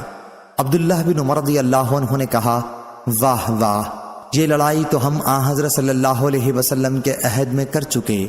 اس وقت مسلمان بہت تھوڑے تھے اور مسلمان کو اسلام اختیار کرنے پر تکلیف دی جاتی، قتل کرتے، قید کرتے، یہاں تک کہ اسلام پھیل گیا۔ مسلمان بہت ہو گئے، اب فتنہ جو اس آیت میں مذکور ہے وہ کہاں رہا؟ جب اس شخص نے دیکھا کہ عبداللہ بن عمر رضی اللہ عنہ کسی طرح لڑائی پر اس کے موافق نہیں ہوتے تو کہنے لگا اچھا بتلاؤ علی رضی اللہ عنہ اور عثمان رضی اللہ عنہ کے بارے میں تمہارا کیا اعتقاد ہے؟ انہوں نے کہا ہاں یہ کہو تو سنو، علی رضی اللہ عنہ اور عثمان رضی اللہ عنہ کے بارے میں اپنا اعتقاد بیان کرتا ہوں۔ عثمان رضی اللہ عنہ کا جو قصور تم بیان کرتے ہو کہ وہ جنگ احد میں بھاگ نکلے تو اللہ نے ان کا یہ قصور معاف کر دیا، مگر تم کو یہ معافی پسند نہیں، جب تو اب تک ان پر قصور لگاتے جاتے ہو۔ اور علی مرتضیٰ رضی اللہ عنہ تو سبحان اللہ حضرت صلی اللہ علیہ وسلم کے چچزاد بھائی اور آپ کے داماد بھی تھے، اور ہاتھ سے اشارہ کر کے بتلایا یہ ان کا گھر ہے جہاں تم دیکھ رہے ہو۔ صحیح بخاری حدیث نمبر 4650۔ سعید بن جبیر نے بیان کیا، کہا کہ ابن عمر رضی اللہ عنہ ہمارے پاس تشریف لائے تو ایک صاحب نے ان سے پوچھا کہ مسلمانوں کے باہمی فتنہ اور جنگ کے بارے میں آپ کی کیا رائے ہے؟ ابن عمر رضی اللہ عنہ نے ان سے پوچھا تمہیں معلوم بھی ہے فتنہ کیا چیز ہے؟ محمد صلی اللہ علیہ وسلم مشرکین سے جنگ کرتے تھے اور ان میں ٹھہر جانا ہی فتنہ تھا۔ حضرت صلی اللہ علیہ وسلم کی جنگ تمہاری ملک و سلطنت کی خاطر جنگ کی طرح نہیں تھی۔ صحیح بخاری حدیث نمبر 4651۔ سفیان ثوری نے بیان کیا، ان سے عمرو بن دینار نے اور ان سے ابن عباس رضی اللہ عنہ نے بیان کیا کہ جب یہ آیت نازل ہوئی کہ اگر تم میں سے 20 آدمی بھی صبر کرنے والے ہوں تو وہ 200 پر غالب آ جائیں گے، تو مسلمانوں کے لیے فرض قرار دے دیا گیا کہ ایک مسلمان 10 کافروں کے مقابلے سے نہ بھاگے، اور کئی مرتبہ سفیان ثوری نے یہ بھی کہا کہ 20 200 کے مقابلے سے نہ بھاگیں۔ پھر اللہ تعالیٰ نے یہ آیت اتاری، اب اللہ نے تم پر تخفیف کر دی، اس کے بعد یہ فرض قرار دیا کہ 100 200 کے مقابلے سے نہ بھاگیں۔ سفیان ثوری نے ایک مرتبہ اس زیادتی کے ساتھ روایت بیان کی کہ آیت نازل ہوئی، اے نبی مومنوں کو قتال پر آمادہ کرو اگر تم میں سے 20 آدمی صبر کرنے والے ہوں گے۔ سفیان ثوری نے بیان کیا اور ان سے عبداللہ بن شبرمہ کوفہ کے قاضی نے بیان کیا کہ میرا خیال ہے امر بالمعروف اور نہی عن المنکر میں بھی یہی حکم ہے۔ صحیح بخاری حدیث نمبر 4652۔ حضرت ابن عباس رضی اللہ عنہ نے بیان کیا کہ جب یہ آیت اتری اگر تم میں سے 20 آدمی بھی صبر کرنے والے ہوں گے تو وہ 200 پر غالب آ جائیں گے، تو مسلمانوں پر سخت گزرا، کیونکہ اس آیت میں ان پر یہ فرض قرار دے دیا گیا تھا کہ ایک مسلمان 10 کافروں کے مقابلے سے نہ بھاگے، اس لیے اس کے بعد تخفیف کی گئی، اور اللہ تعالیٰ نے فرمایا اب اللہ نے تم سے تخفیف کر دی اور معلوم کر لیا کہ تم میں جوش کی کمی ہے، سو اب اگر تم میں 100 صبر کرنے والے ہوں گے تو وہ 200 پر غالب آ جائیں گے۔ حضرت ابن عباس رضی اللہ عنہ نے کہا کہ تعداد کی اس کمی سے اتنی ہی مسلمانوں کے صبر میں کمی ہو گئی۔ صحیح بخاری حدیث نمبر 4653۔ شعبہ نے بیان کیا، ان سے ابو اسحاق نے کہ میں نے برا بن عازب رضی اللہ عنہ سے سنا، انہوں نے کہا کہ سب سے آخر میں یہ آیت نازل ہوئی تھی، یستفتونک قل اللہ یفتیکم فی الکلالہ، اور سب سے آخر میں سورہ برت نازل ہوئی۔ صحیح بخاری حدیث نمبر 4654۔ ابو ہریرہ رضی اللہ عنہ نے کہا، ابو بکر صدیق رضی اللہ عنہ نے اس حج کے موقع پر جس کا حضرت صلی اللہ علیہ وسلم نے انہیں امیر بنایا تھا، مجھے بھی ان اعلان کرنے والوں میں رکھا تھا جنہیں حضرت صلی اللہ علیہ وسلم نے یوم نحر میں اس لیے بھیجا تھا کہ اعلان کر دیں کہ آئندہ سال سے کوئی مشرک حج کرنے نہ آئے اور کوئی شخص بیت اللہ کا طواف ننگے ہو کر نہ کرے۔ حمید بن عبد الرحمن نے کہا، پھر اس کے بعد حضرت صلی اللہ علیہ وسلم نے حضرت علی رضی اللہ عنہ کو پیچھے سے بھیجا اور انہیں سورہ برت کے احکام کے اعلان کرنے کا حکم دیا۔ حضرت ابو ہریرہ رضی اللہ عنہ نے کہا، چنانچہ ہمارے ساتھ حضرت علی رضی اللہ عنہ نے بھی یوم نحر ہی میں سورہ برت کا اعلان کیا اور اس کا کہ آئندہ سال سے کوئی مشرک حج نہ کرے اور نہ کوئی ننگے ہو کر طواف کرے۔ صحیح بخاری حدیث نمبر 4655۔ حضرت ابو ہریرہ رضی اللہ عنہ نے کہا، حضرت ابو بکر صدیق رضی اللہ عنہ نے حج کے موقع پر جس کا حضرت صلی اللہ علیہ وسلم نے انہیں امیر بنایا تھا، مجھ کو ان اعلان کرنے والوں میں رکھا تھا جنہیں آپ نے یوم نحر میں بھیجا تھا، منا میں یہ اعلان کرنے کے لیے کہ اس سال کے بعد کوئی مشرک حج کرنے نہ آئے اور نہ کوئی شخص بیت اللہ کا طواف ننگا ہو کر کرے۔ حمید نے کہا کہ پھر پیچھے سے نبی کریم صلی اللہ علیہ وسلم نے حضرت علی رضی اللہ عنہ کو بھیجا اور انہیں حکم دیا کہ سورہ برت کا اعلان کر دیں۔ حضرت ابو ہریرہ رضی اللہ عنہ نے کہا کہ پھر حضرت علی رضی اللہ عنہ نے ہمارے ساتھ منا کے میدان میں 10ویں تاریخ میں سورہ برت کا اعلان کیا اور یہ کہ کوئی مشرک آئندہ سال سے حج کرنے نہ آئے اور نہ کوئی بیت اللہ کا طواف ننگا ہو کر کرے۔ صحیح بخاری حدیث نمبر 4656۔ حضرت ابو ہریرہ رضی اللہ عنہ نے خبر دی کہ حضرت ابو بکر صدیق رضی اللہ عنہ نے اس حج کے موقع پر جس کا انہیں رسول اللہ صلی اللہ علیہ وسلم نے امیر بنایا تھا، حجۃ الوداع سے 1 سال پہلے 9 ہجری میں انہیں بھی ان اعلان کرنے والوں میں رکھا تھا جنہیں لوگوں میں آپ نے یہ اعلان کرنے کے لیے بھیجا تھا کہ آئندہ سال سے کوئی مشرک حج کرنے نہ آئے اور نہ کوئی بیت اللہ کا طواف ننگے ہو کر کرے۔ حمید نے کہا کہ حضرت ابو ہریرہ رضی اللہ عنہ کی اس حدیث سے معلوم ہوتا ہے کہ یوم نحر بڑے حج کا دن ہے۔ صحیح بخاری حدیث نمبر 4657۔ زید بن وہب نے بیان کیا کہ ہم حضرت حذیفہ بن یمان رضی اللہ عنہ کی خدمت میں حاضر تھے۔ انہوں نے کہا، یہ آیت جن لوگوں کے بارے میں اتری ان میں سے اب صرف 3 شخص باقی ہیں، اسی طرح منافقوں میں سے بھی اب 4 شخص باقی ہیں۔ اتنے میں ایک دیہاتی کہنے لگا، آپ تو حضرت صلی اللہ علیہ وسلم کے صحابی ہیں، ہمیں ان لوگوں کے متعلق بتائیے کہ ان کا کیا حشر ہوگا جو ہمارے گھروں میں چھید کر کے اچھی چیزیں چرا کے لے جاتے ہیں۔ انہوں نے کہا کہ یہ لوگ فاسق بدکار ہیں، ہاں ان منافقوں میں 4 کے سوا اور کوئی باقی نہیں رہا ہے، اور ایک تو اتنا بوڑھا ہو چکا ہے کہ اگر ٹھنڈا پانی پیتا ہے تو اس کی ٹھنڈ کا بھی اسے پتہ نہیں چلتا۔ صحیح بخاری حدیث نمبر 4658۔ حضرت ابو ہریرہ رضی اللہ عنہ نے بیان کیا اور انہوں نے رسول اللہ صلی اللہ علیہ وسلم سے سنا، آپ فرما رہے تھے کہ تمہارا خزانہ جس میں سے زکوٰۃ نہ دی گئی ہو قیامت کے دن گنجے ناگ کی شکل اختیار کرے گا۔ صحیح بخاری حدیث نمبر 4659۔ زید بن وہب نے بیان کیا کہ میں مقام ربضہ میں ابو ذر غفاری رضی اللہ عنہ کی خدمت میں حاضر ہوا اور عرض کیا کہ اس جنگل میں آپ نے کیوں قیام کو پسند کیا؟ فرمایا کہ ہم شام میں تھے، مجھ میں اور وہاں کے حاکم معاویہ رضی اللہ عنہ میں اختلاف ہو گیا۔ میں نے یہ آیت پڑھی، اور جو لوگ سونا اور چاندی جمع کر کے رکھتے ہیں اور اس کو خرچ نہیں کرتے اللہ کی راہ میں، آپ انہیں ایک دردناک عذاب کی خبر سنا دیں۔ تو معاویہ رضی اللہ عنہ کہنے لگے کہ یہ آیت ہم مسلمانوں کے بارے میں نہیں ہے جب وہ زکوٰۃ دیتے رہیں، بلکہ اہل کتاب کے بارے میں ہے۔ فرمایا کہ میں نے اس پر کہا کہ یہ ہمارے بارے میں بھی ہے اور اہل کتاب کے بارے میں بھی ہے۔ صحیح بخاری حدیث نمبر 4660۔ شبیب بن سعید نے بیان کیا، ان سے یونس نے، ان سے ابن شہاب نے، اور ان سے خالد بن اسلم نے کہ ہم عبداللہ بن عمر رضی اللہ عنہ کے ساتھ نکلے تو انہوں نے کہا کہ یہ مذکورہ بالا آیت زکوٰۃ کے حکم سے پہلے نازل ہوئی تھی۔ پھر جب زکوٰۃ کا حکم ہو گیا تو اللہ تعالیٰ نے زکوٰۃ سے مالوں کو پاک کر دیا۔ صحیح بخاری حدیث نمبر 4661۔ حماد بن زید نے بیان کیا، ان سے ایوب سختیانی نے، ان سے محمد بن سیرین نے، ان سے عبد الرحمن بن ابی بکرہ نے، ان سے ان کے والد ابو بکرہ نفی بن حارث رضی اللہ عنہ نے کہ رسول اللہ صلی اللہ علیہ وسلم نے حجۃ الوداع کے خطبے میں فرمایا، دیکھو زمانہ پھر اپنی پہلی سی حیت پر آ گیا ہے جس پر اللہ تعالیٰ نے آسمان و زمین کو پیدا کیا تھا۔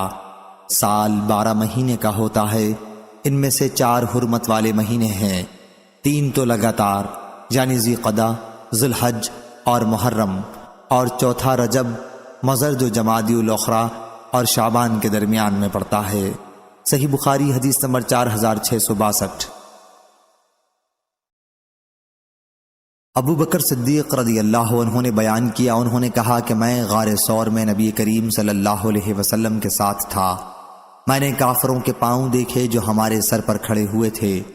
صدیق رضی اللہ عنہ گھبرا گئے اور بولے کہ یا رسول اللہ صلی اللہ علیہ وسلم، اگر ان میں سے کسی نے ذرا بھی قدم اٹھائے تو وہ ہم کو دیکھ لے گا۔ آپ نے فرمایا، تو کیا سمجھتا ہے ان 2 آدمیوں کو کوئی نقصان پہنچا سکے گا جن کے ساتھ تیسرا اللہ تعالی ہو؟ صحیح بخاری حدیث نمبر 4663۔ حضرت ابن عباس رضی اللہ عنہ نے بیان کیا کہ جب میرا عبداللہ بن زبیر رضی اللہ عنہ سے اختلاف ہو گیا تھا تو میں نے کہا کہ ان کے والد زبیر بن عوام رضی اللہ عنہ تھے، ان کی والدہ اسماء بنت ابو بکر رضی اللہ عنہ تھیں، ان کی خالہ عائشہ رضی اللہ عنہ تھیں، ان کے نانا ابو بکر رضی اللہ عنہ تھے، ان کے دادی حضور اکرم صلی اللہ علیہ وسلم کی پھوپھی صفیہ رضی اللہ عنہ تھیں۔ عبداللہ بن محمد نے بیان کیا کہ میں نے سفیان بن عینہ سے پوچھا کہ اس روایت کی سند کیا ہے، تو انہوں نے کہنا شروع کیا، حدثنا، ہم سے حدیث بیان کی، لیکن ابھی اتنا ہی کہنے پائے تھے کہ انہیں ایک دوسرے شخص نے دوسری باتوں میں لگا دیا اور راوی کا نام ابن جریج وہ نہ بیان کر سکے۔ صحیح بخاری حدیث نمبر 4664۔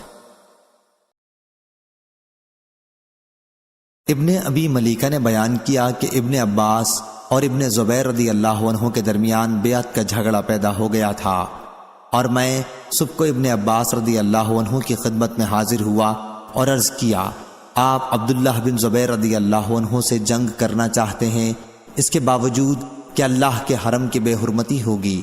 ابن عباس رضی اللہ عنہ نے فرمایا، معاذ اللہ، یہ تو اللہ تعالیٰ نے ابن زبیر رضی اللہ عنہ اور بنو امیہ ہی کے مقدر میں لکھ دیا ہے کہ وہ حرم کی بے حرمتی کریں۔ خدا کی قسم، میں کسی صورت میں بھی اس بے حرمتی کے لیے تیار نہیں ہوں۔ ابن عباس رضی اللہ عنہ نے بیان کیا کہ لوگوں نے مجھ سے کہا تھا کہ ابن زبیر رضی اللہ عنہ سے بیعت کر لو۔ میں نے ان سے کہا کہ مجھے ان کی خلافت کو تسلیم کرنے میں کیا تعامل ہو سکتا ہے؟ ان کے والد حضرت صلی اللہ علیہ وسلم کے حواری تھے، آپ کی مراد زبیر بن عوام رضی اللہ عنہ سے تھی، ان کے نانا صاحب غار تھے، اشارہ ابو بکر صدیق رضی اللہ عنہ کی طرف تھا، ان کی والدہ صاحب نطاقین یعنی حضرت اسماء رضی اللہ عنہا، ان کی خالہ ام المومنین تھیں، مراد حضرت عائشہ رضی اللہ عنہا سے تھی، ان کی پھوپھی نبی کریم صلی اللہ علیہ وسلم کی زوجہ مطہرہ تھیں، مراد خدیجہ رضی اللہ عنہا سے تھی۔ حضرت ابن عباس رضی اللہ عنہ کی مراد ان باتوں سے یہ تھی کہ وہ بہت سی خوبیوں کے مالک ہیں، اور حضور اکرم صلی اللہ علیہ وسلم کی پھوپھی ان کی دادی ہیں، اشارہ صفیہ رضی اللہ عنہا کی طرف تھا۔ اس کے علاوہ وہ خود اسلام میں ہمیشہ صاف کردار اور پاک دامن رہے اور قرآن کے عالم ہیں، اور خدا کی قسم اگر وہ مجھ سے اچھا برتاؤ کریں تو ان کو کرنا ہی چاہیے، وہ میرے بہت قریب کے رشتہ دار ہیں، اور اگر وہ مجھ پر حکومت کریں تو خیر حکومت کریں، وہ ہمارے برابر کے عزت والے ہیں۔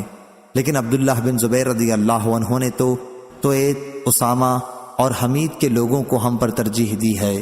ان کے مراد مختلف قبائل یعنی بنو اسد، بنو تویت، بنو اسامہ اور بنو اسد سے تھی۔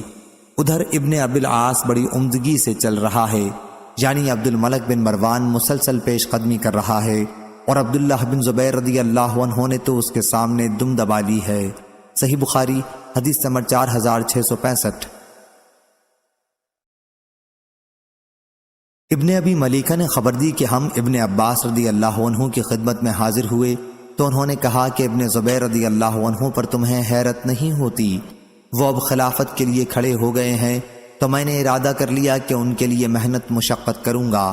کیا ایسی محنت اور مشقت میں نے ابو بکر اور عمر رضی اللہ عنہ کے لیے بھی نہیں کی، حالانکہ وہ دونوں ان سے ہر حیثیت سے بہتر تھے۔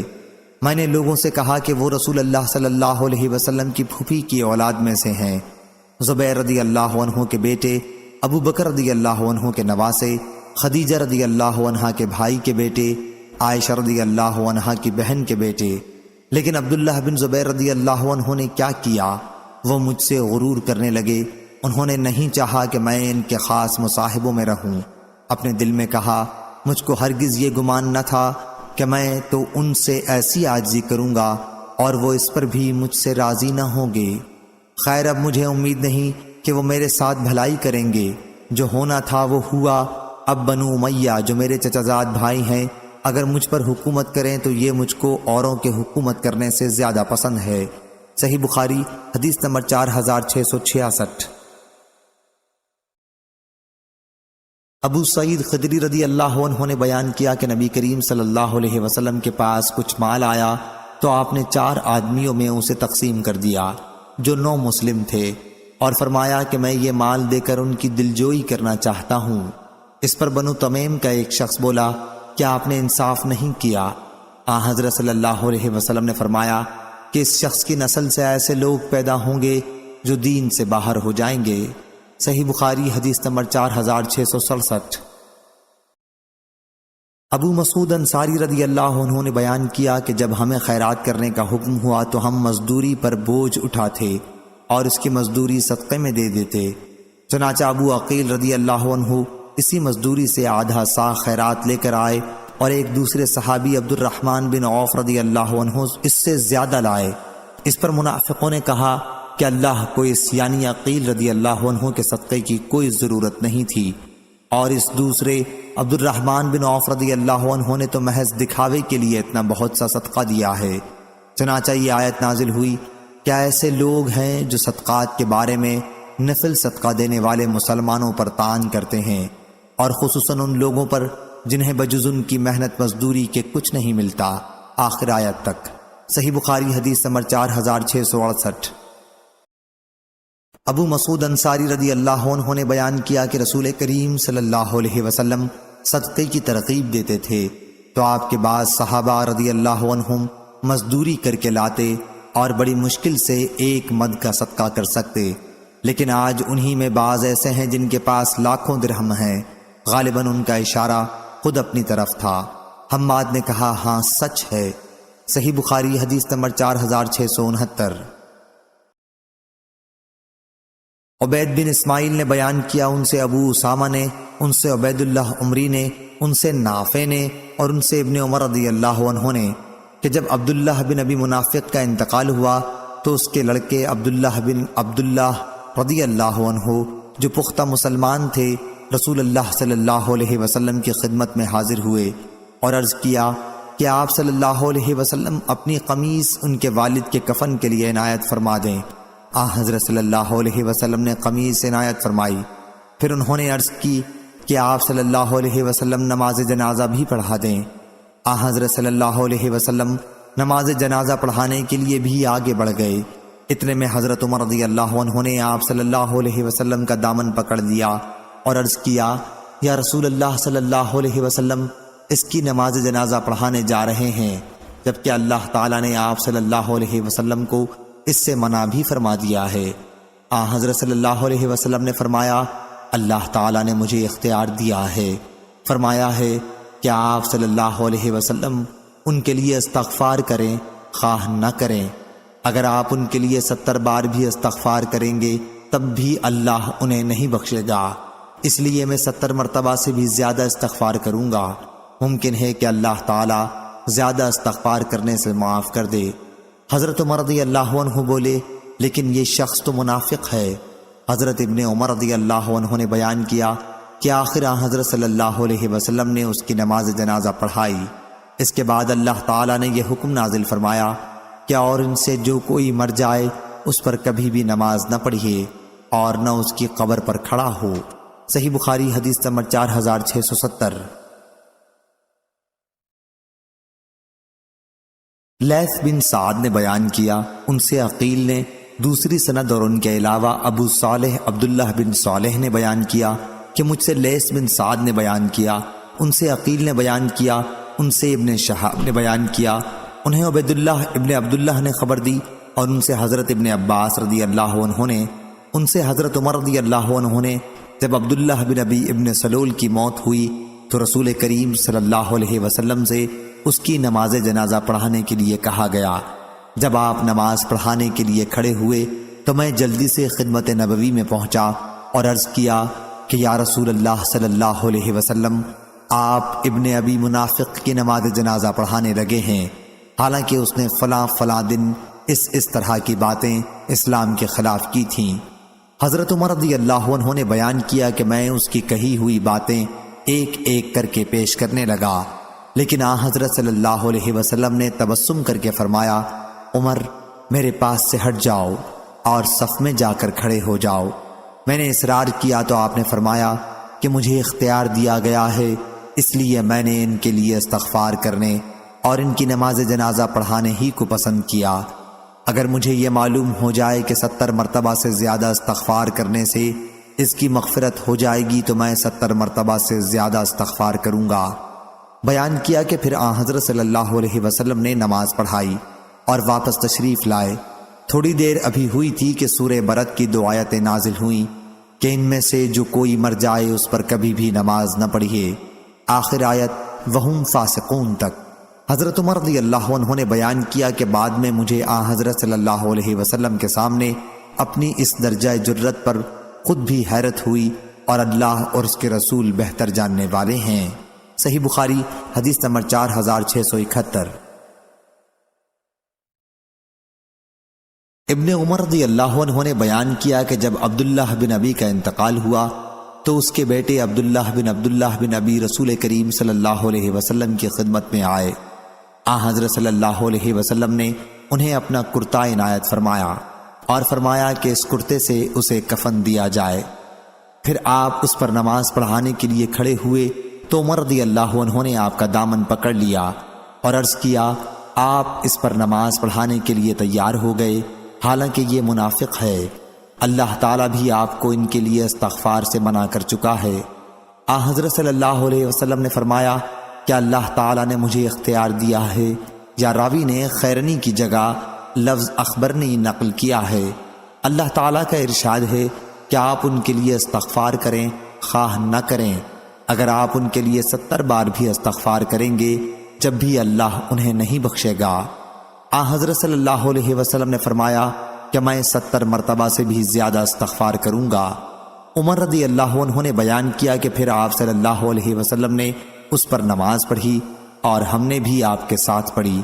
اس کے بعد اللہ تعالیٰ نے یہ آیت اتاری، اور ان میں سے جو کوئی مر جائے آپ اس پر کبھی بھی جنازہ نہ پڑھیں اور نہ اس کی قبر پر کھڑے ہوں، بے شک انہوں نے اللہ اور اس کے رسول کے ساتھ کفر کیا ہے اور وہ اس حال میں مرے ہیں کہ وہ نافرمان تھے۔ صحیح بخاری حدیث نمبر 4672۔ عبداللہ بن کعب بن مالک نے بیان کیا کہ انہوں نے کعب بن مالک رضی اللہ عنہ سے ان کے غزوہ تبوک میں شریک نہ ہو سکنے کا واقعہ سنا۔ انہوں نے بتلایا، خدا کی قسم ہدایت کے بعد اللہ نے مجھ پر اتنا بڑا اور کوئی انعام نہیں کیا جتنا رسول اللہ صلی اللہ علیہ وسلم کے سامنے سچ بولنے کے بعد ظاہر ہوا تھا کہ اس نے مجھے جھوٹ بولنے سے بچایا، ورنہ میں بھی اسی طرح ہلاک ہو جاتا جس طرح دوسرے لوگ جھوٹی معذرتیں بیان کرنے والے ہلاک ہوئے تھے۔ اور اللہ تعالیٰ نے ان کے بارے میں وحی نازل کی تھی کہ ان قریب یہ لوگ تمہارے سامنے جب تم ان کے پاس واپس جاؤ گے اللہ کی قسم کھا جائیں گے، آخر آیت الفاسقین تک۔ صحیح بخاری حدیث نمبر 4673۔ سمرہ بن جندب رضی اللہ عنہ نے بیان کیا کہ رسول اللہ صلی اللہ علیہ وسلم نے ہم سے فرمایا، رات خواب میں میرے پاس 2 فرشتے آئے اور مجھے اٹھا کر ایک شہر میں لے گئے جو سونے اور چاندی کی اینٹوں سے بنایا گیا تھا۔ وہاں ہمیں ایسے لوگ ملے جن کا آدھا بدن نہایت خوبصورت، اتنا کہ کسی دیکھنے والے نے ایسا حسن نہ دیکھا ہوگا، اور بدن کا دوسرا آدھا حصہ نہایت بدصورت تھا، اتنا کہ کسی نے بھی ایسی بدصورتی نہیں دیکھی ہوگی۔ دونوں فرشتوں نے ان لوگوں سے کہا، جاؤ اور اس نہر میں غوطہ لگاؤ۔ وہ گئے اور نہر میں غوطہ لگا آئے۔ جب وہ ہمارے پاس آئے تو ان کی بدصورتی جاتی رہی اور اب وہ نہایت خوبصورت نظر آتے تھے۔ پھر فرشتوں نے مجھ سے کہا کہ یہ جنت عدن ہے اور آپ کا مکان یہی ہے۔ جن لوگوں کو ابھی آپ نے دیکھا کہ جسم کا آدھا حصہ خوبصورت تھا اور آدھا بدصورت، تو وہ یہ لوگ تھے جنہوں نے دنیا میں اچھے اور برے سب کام کیے تھے اور اللہ تعالیٰ نے انہیں معاف کر دیا تھا۔ صحیح بخاری حدیث نمبر 4674۔ معمر نے خبر دی، انہیں زہری نے، انہیں سعید بن مسیب نے اور ان سے ان کے والد مسیب بن حزن نے کہ جب ابو طالب کے انتقال کا وقت ہوا تو نبی کریم صلی اللہ علیہ وسلم ان کے پاس تشریف لے گئے۔ اس وقت وہاں ابو جہل اور عبداللہ بن ابی امیہ بیٹھے ہوئے تھے۔ حضرت صلی اللہ علیہ وسلم نے ان سے فرمایا، آپ ایک بار زبان سے کلمہ لا الہ الا اللہ کہہ دیجئے، میں اسی کو آپ کی نجات کے لیے وسیلہ بنا کر اللہ کی بارگاہ میں پیش کر لوں گا۔ اس پر ابو جہل اور عبداللہ بن ابی امیہ کہنے لگے، ابو طالب، کیا آپ عبد المطلب کے دین سے پھر جائیں گے؟ آپ صلی اللہ علیہ وسلم نے کہا کہ اب میں آپ کے لیے برابر مغفرت کی دعا مانگتا رہوں گا جب تک مجھے اس سے روک نہ دیا جائے۔ تو یہ آیت نازل ہوئی، نبی اور ایمان والوں کے لیے جائز نہیں کہ وہ مشرکوں کے لیے بخشش کی دعا کریں، اگرچہ وہ مشرکین رشتہ دار ہی کیوں نہ ہوں، جب ان پر یہ ظاہر ہو چکے کہ وہ یقیناً اہل دوزخ سے ہیں۔ آیت کا شان نزول بتلایا گیا ہے، یہ حکم قیامت تک کے لیے عام ہے۔ صحیح بخاری حدیث نمبر 4675۔ عبداللہ بن کعب نے خبر دی کہ ان کے والد حضرت کعب بن مالک رضی اللہ عنہ جب نابینا ہو گئے تو ان کے بیٹوں میں یہی ان کو راستے میں ساتھ لے کر چلتے ہیں۔ انہوں نے بیان کیا کہ میں نے حضرت کعب بن مالک رضی اللہ عنہ سے ان کے اس واقعے کے سلسلے میں سنا جس کے بارے میں آیت وَعَلَى ثَلَاثَةِ الَّذِينَ خَلَفُوا نازل ہوئی تھی۔ آپ نے آخر میں حضرت صلی اللہ علیہ وسلم سے عرض کیا تھا کہ میں اپنی توبہ کے قبول ہونے کی خوشی میں اپنا تمام مال اللہ اور اس کے رسول کے راستے میں خیرات کرتا ہوں، لیکن حضرت صلی اللہ علیہ وسلم نے فرمایا کہ نہیں، اپنا کچھ تھوڑا مال اپنے پاس ہی رہنے دو، یہ تمہارے حق میں بھی بہتر ہے۔ صحیح بخاری حدیث نمبر 4676۔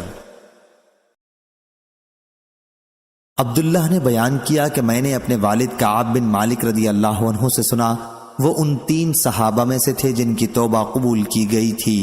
انہوں نے بیان کیا کہ 2 غزووں، غزوہ اسرت یعنی غزوہ تبوک اور غزوہ بدر کے سوا اور کسی غزوے میں کبھی میں رسول اللہ صلی اللہ علیہ وسلم کے ساتھ جانے سے نہیں رکا تھا۔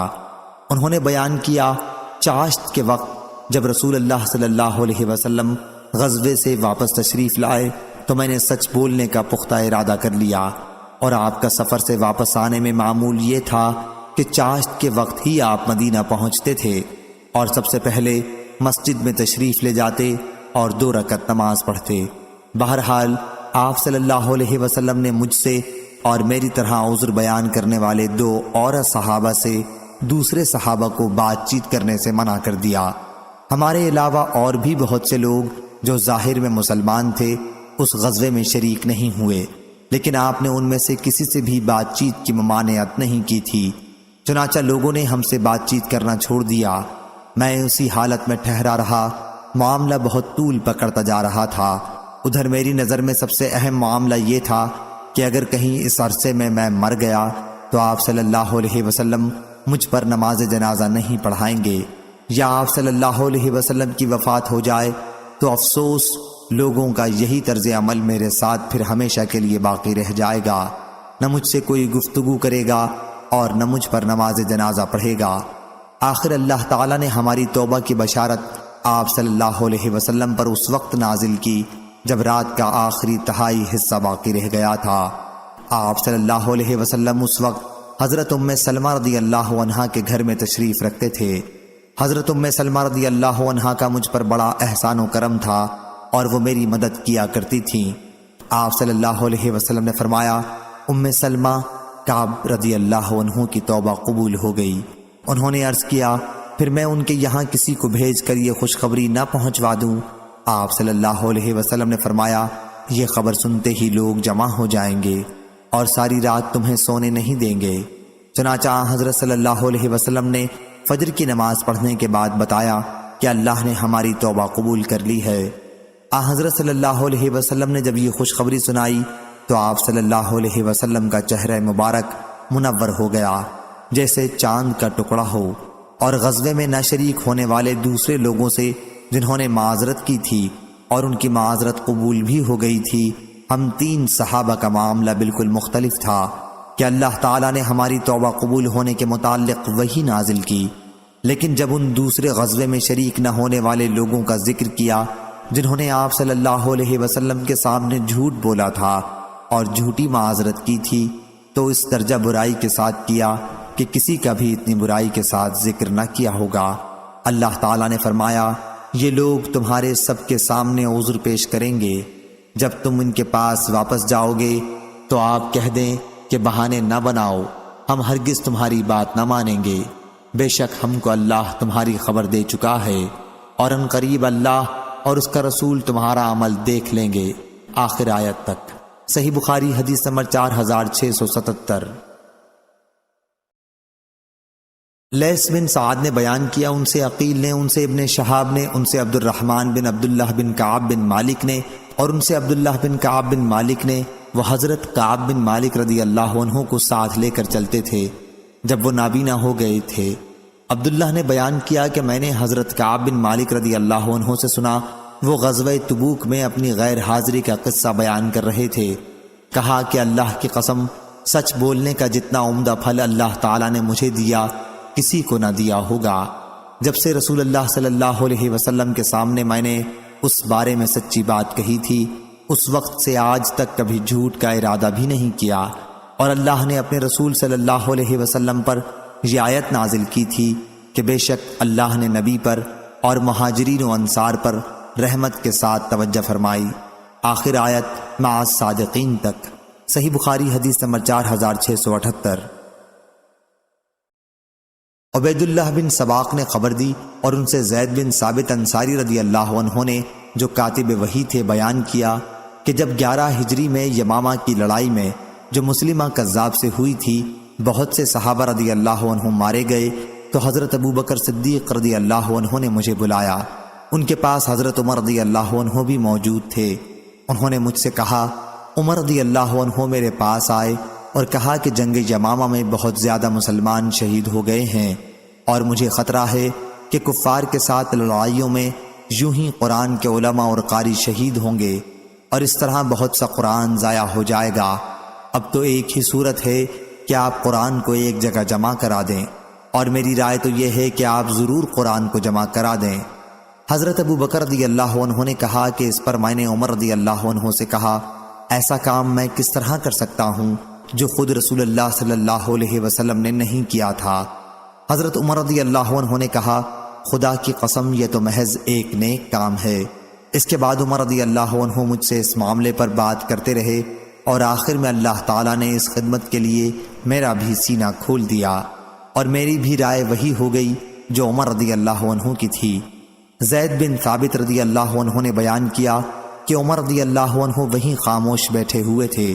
پھر ابو بکر رضی اللہ عنہ نے کہا، تم جوان اور سمجھدار ہو، ہمیں تم پر کسی قسم کا شبہ نہیں، اور تم حضرت صلی اللہ علیہ وسلم کی وحی لکھا بھی کرتے تھے، اس لیے تم ہی قرآن مجید کو جا بجا سے تلاش کر کے اسے جمع کر دو۔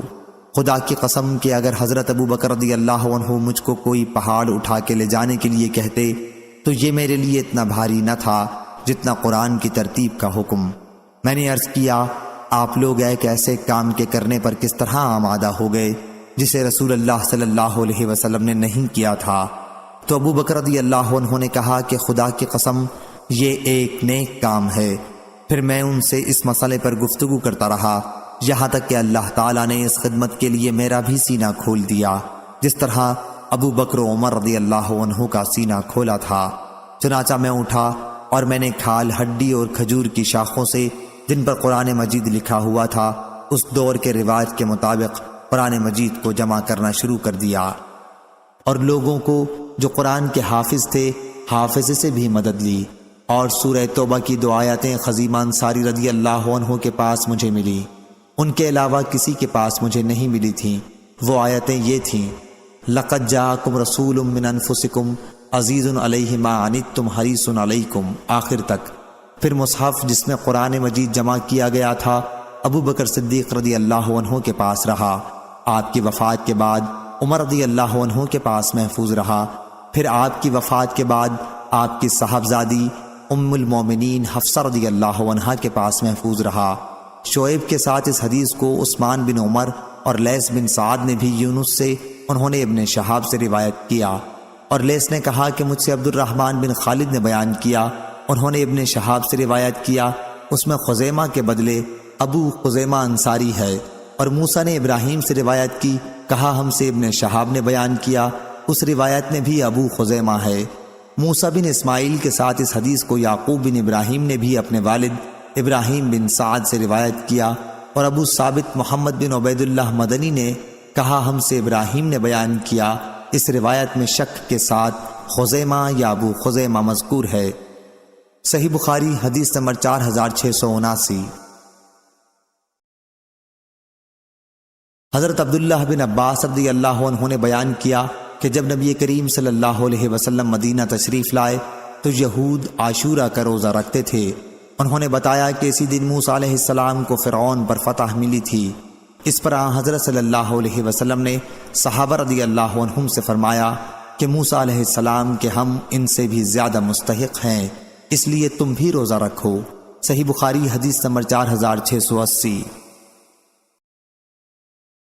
محمد بن عباد بن جعفر نے خبر دی اور انہوں نے حضرت ابن عباس رضی اللہ عنہ سے سنا کہ آپ آیت کی قرأت اس طرح کرتے تھے: الا انہم تثنونی صدورہم۔ میں نے ان سے آیت کے متعلق پوچھا، انہوں نے کہا کہ کچھ لوگ اس میں حیا کرتے تھے کہ کھلی ہوئی جگہ میں حاجت کے لیے بیٹھنے میں، آسمان کی طرف سطر کھولنے میں، اس طرح صحبت کرتے وقت آسمان کی طرف کھولنے میں پروردگار سے شرماتے۔ صحیح بخاری حدیث نمبر 4681۔ محمد بن عباد بن جعفر نے خبر دی کہ حضرت ابن عباس رضی اللہ عنہ اس طرح قرأت کرتے تھے: الا انہم یثنونی صدورہم۔ محمد بن عباد نے پوچھا: اے ابو العباس، یثنونی صدورہم کا کیا مطلب ہے؟ بتلایا کہ کچھ لوگ اپنی بیوی سے ہم بستری کرنے میں حیا کرتے اور خلا کے لیے بیٹھتے ہوئے بھی حیا کرتے تھے، انہی کے بارے میں یہ آیت نازل ہوئی کہ الا انہم یثنونی صدورہم، آخر آیت تک۔ صحیح بخاری حدیث نمبر 4682۔ عمر بن دینار نے بیان کیا، کہا کہ ابن عباس رضی اللہ عنہ نے آیت کی قرأت اس طرح کی تھی: الا انہم یثنون صدورہم لیستخفوا منہ الا حین یستغشون ثیابہم۔ اور عمر بن دینار کے علاوہ اوروں نے بیان کیا حضرت ابن عباس رضی اللہ عنہ سے کہ یستغشون یعنی اپنے سر چھپا لیتے ہیں، ثنیبہم یعنی اپنی قوم سے وہ بدگمان ہوا، وذاق بہم یعنی اپنے مہمانوں کو دیکھ کر وہ بدگمان ہوا کہ ان کی قوم انہیں بھی پریشان کرے گی، بقطع من اللیل یعنی رات کی سیاہی میں، اور مجاہد نے کہا انیب کے معنی میں رجوع کرتا ہوں، متوجہ ہوتا ہوں۔ صحیح بخاری حدیث نمبر 4683۔ ابو زناد نے بیان کیا ان سے اعرج نے اور ان سے حضرت ابو ہریرہ رضی اللہ عنہ نے کہ رسول اللہ صلی اللہ علیہ وسلم نے فرمایا: اللہ تعالیٰ فرماتا ہے کہ بندو میری راہ میں خرچ کرو تو میں بھی تم پر خرچ کروں گا، اور فرمایا اللہ کا ہاتھ بھرا ہوا ہے، رات اور دن کے مسلسل خرچ سے بھی اس میں سے کم نہیں ہوتا، اور فرمایا تم نے دیکھا نہیں جب سے اللہ نے آسمان و زمین کو پیدا کیا ہے مسلسل خرچ کیے جا رہا ہے، لیکن اس کے ہاتھ میں کوئی کمی نہیں ہوئی، اس کا عرش پانی پر تھا اور اس کے ہاتھ میں میزان عدل ہے جسے وہ جھکاتا اور اٹھاتا رہتا ہے۔ صحیح بخاری حدیث نمبر 4684۔ قتادہ نے بیان کیا اور ان سے صفوان بن محرز نے کہ حضرت ابن عمر رضی اللہ عنہ طواف کر رہے تھے کہ ایک شخص نام نامعلوم آپ کے سامنے آیا اور پوچھا، اے ابو عبد الرحمن، یا یہ کہا کہ اے ابن عمر، کیا آپ نے رسول اللہ صلی اللہ علیہ وسلم سے سرگوشی کے متعلق کچھ سنا ہے جو اللہ تعالیٰ مومنین سے قیامت کے دن کرے گا؟ انہوں نے بیان کیا کہ میں نے حضرت صلی اللہ علیہ وسلم سے سنا، آپ فرما رہے تھے کہ مومن اپنے رب کے قریب لایا جائے گا، اور حشام نے یدن المؤمنین بجائے یدنی المؤمن کہا، مطلب ایک ہی ہے، یہاں تک کہ اللہ تعالیٰ اپنا ایک جانب اس پر رکھے گا اور اس کے گناہوں کا اقرار کرائے گا کہ فلاں گناہ تجھے یاد ہے؟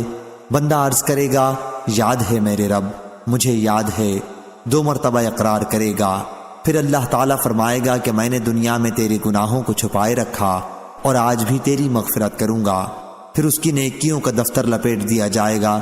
لیکن دوسرے لوگ، یا یہ کہا کہ کفار، تو ان کے متعلق محشر میں اعلان کیا جائے گا کہ یہی وہ لوگ ہیں جنہوں نے اللہ پر جھوٹ باندھا تھا۔ اور شیبان نے بیان کیا، ان سے قتادہ نے کہا، ہم سے صفوان نے بیان کیا۔ صحیح بخاری حدیث نمبر 4685۔ ابو موسیٰ رضی اللہ عنہ نے بیان کیا کہ رسول اللہ صلی اللہ علیہ وسلم نے فرمایا، اللہ تعالیٰ ظالم کو چند روز دنیا میں مہلت دیتا رہتا ہے، لیکن جب پکڑتا ہے تو پھر نہیں چھوڑتا۔ راوی نے بیان کیا کہ پھر آپ نے اس آیت کی تلاوت کی، اور تیرے پروردگار کی پکڑ اسی طرح ہے جب وہ بستی والوں کو پکڑتا ہے جو اپنے اوپر ظلم کرتے رہتے ہیں، بے شک اس کی پکڑ بڑی تکلیف دینے والی اور بڑی ہی سخت ہے۔ صحیح بخاری حدیث نمبر 4686۔ سلیمان تیمی نے بیان کیا، ان سے ابو عثمان نے اور ان سے حضرت ابن مسعود رضی اللہ عنہ نے، کہ ایک شخص نے کسی غیر عورت کو بوسہ دے دیا، اور پھر وہ رسول اللہ صلی اللہ علیہ وسلم کی خدمت میں حاضر ہوا اور آپ سے اپنا گناہ بیان کیا۔ اس پر یہ آیت نازل ہوئی، اور تم نماز کی پابندی کرو دن کے دونوں سروں پر اور رات کے کچھ حصوں میں، بے شک نیکیاں مٹا دیتی ہیں بدیوں کو۔ یہ ایک نصیحت ہے نصیحت ماننے والوں کے لیے۔ ان صاحب نے عرض کیا، یہ آیت صرف میرے ہی لیے ہے کہ نیکیاں بدیوں کو مٹا دیتی ہیں؟ حضرت صلی اللہ علیہ وسلم نے فرمایا کہ میری امت کے ہر انسان کے لیے ہے جو اس پر عمل کرے۔ صحیح بخاری حدیث نمبر 4687۔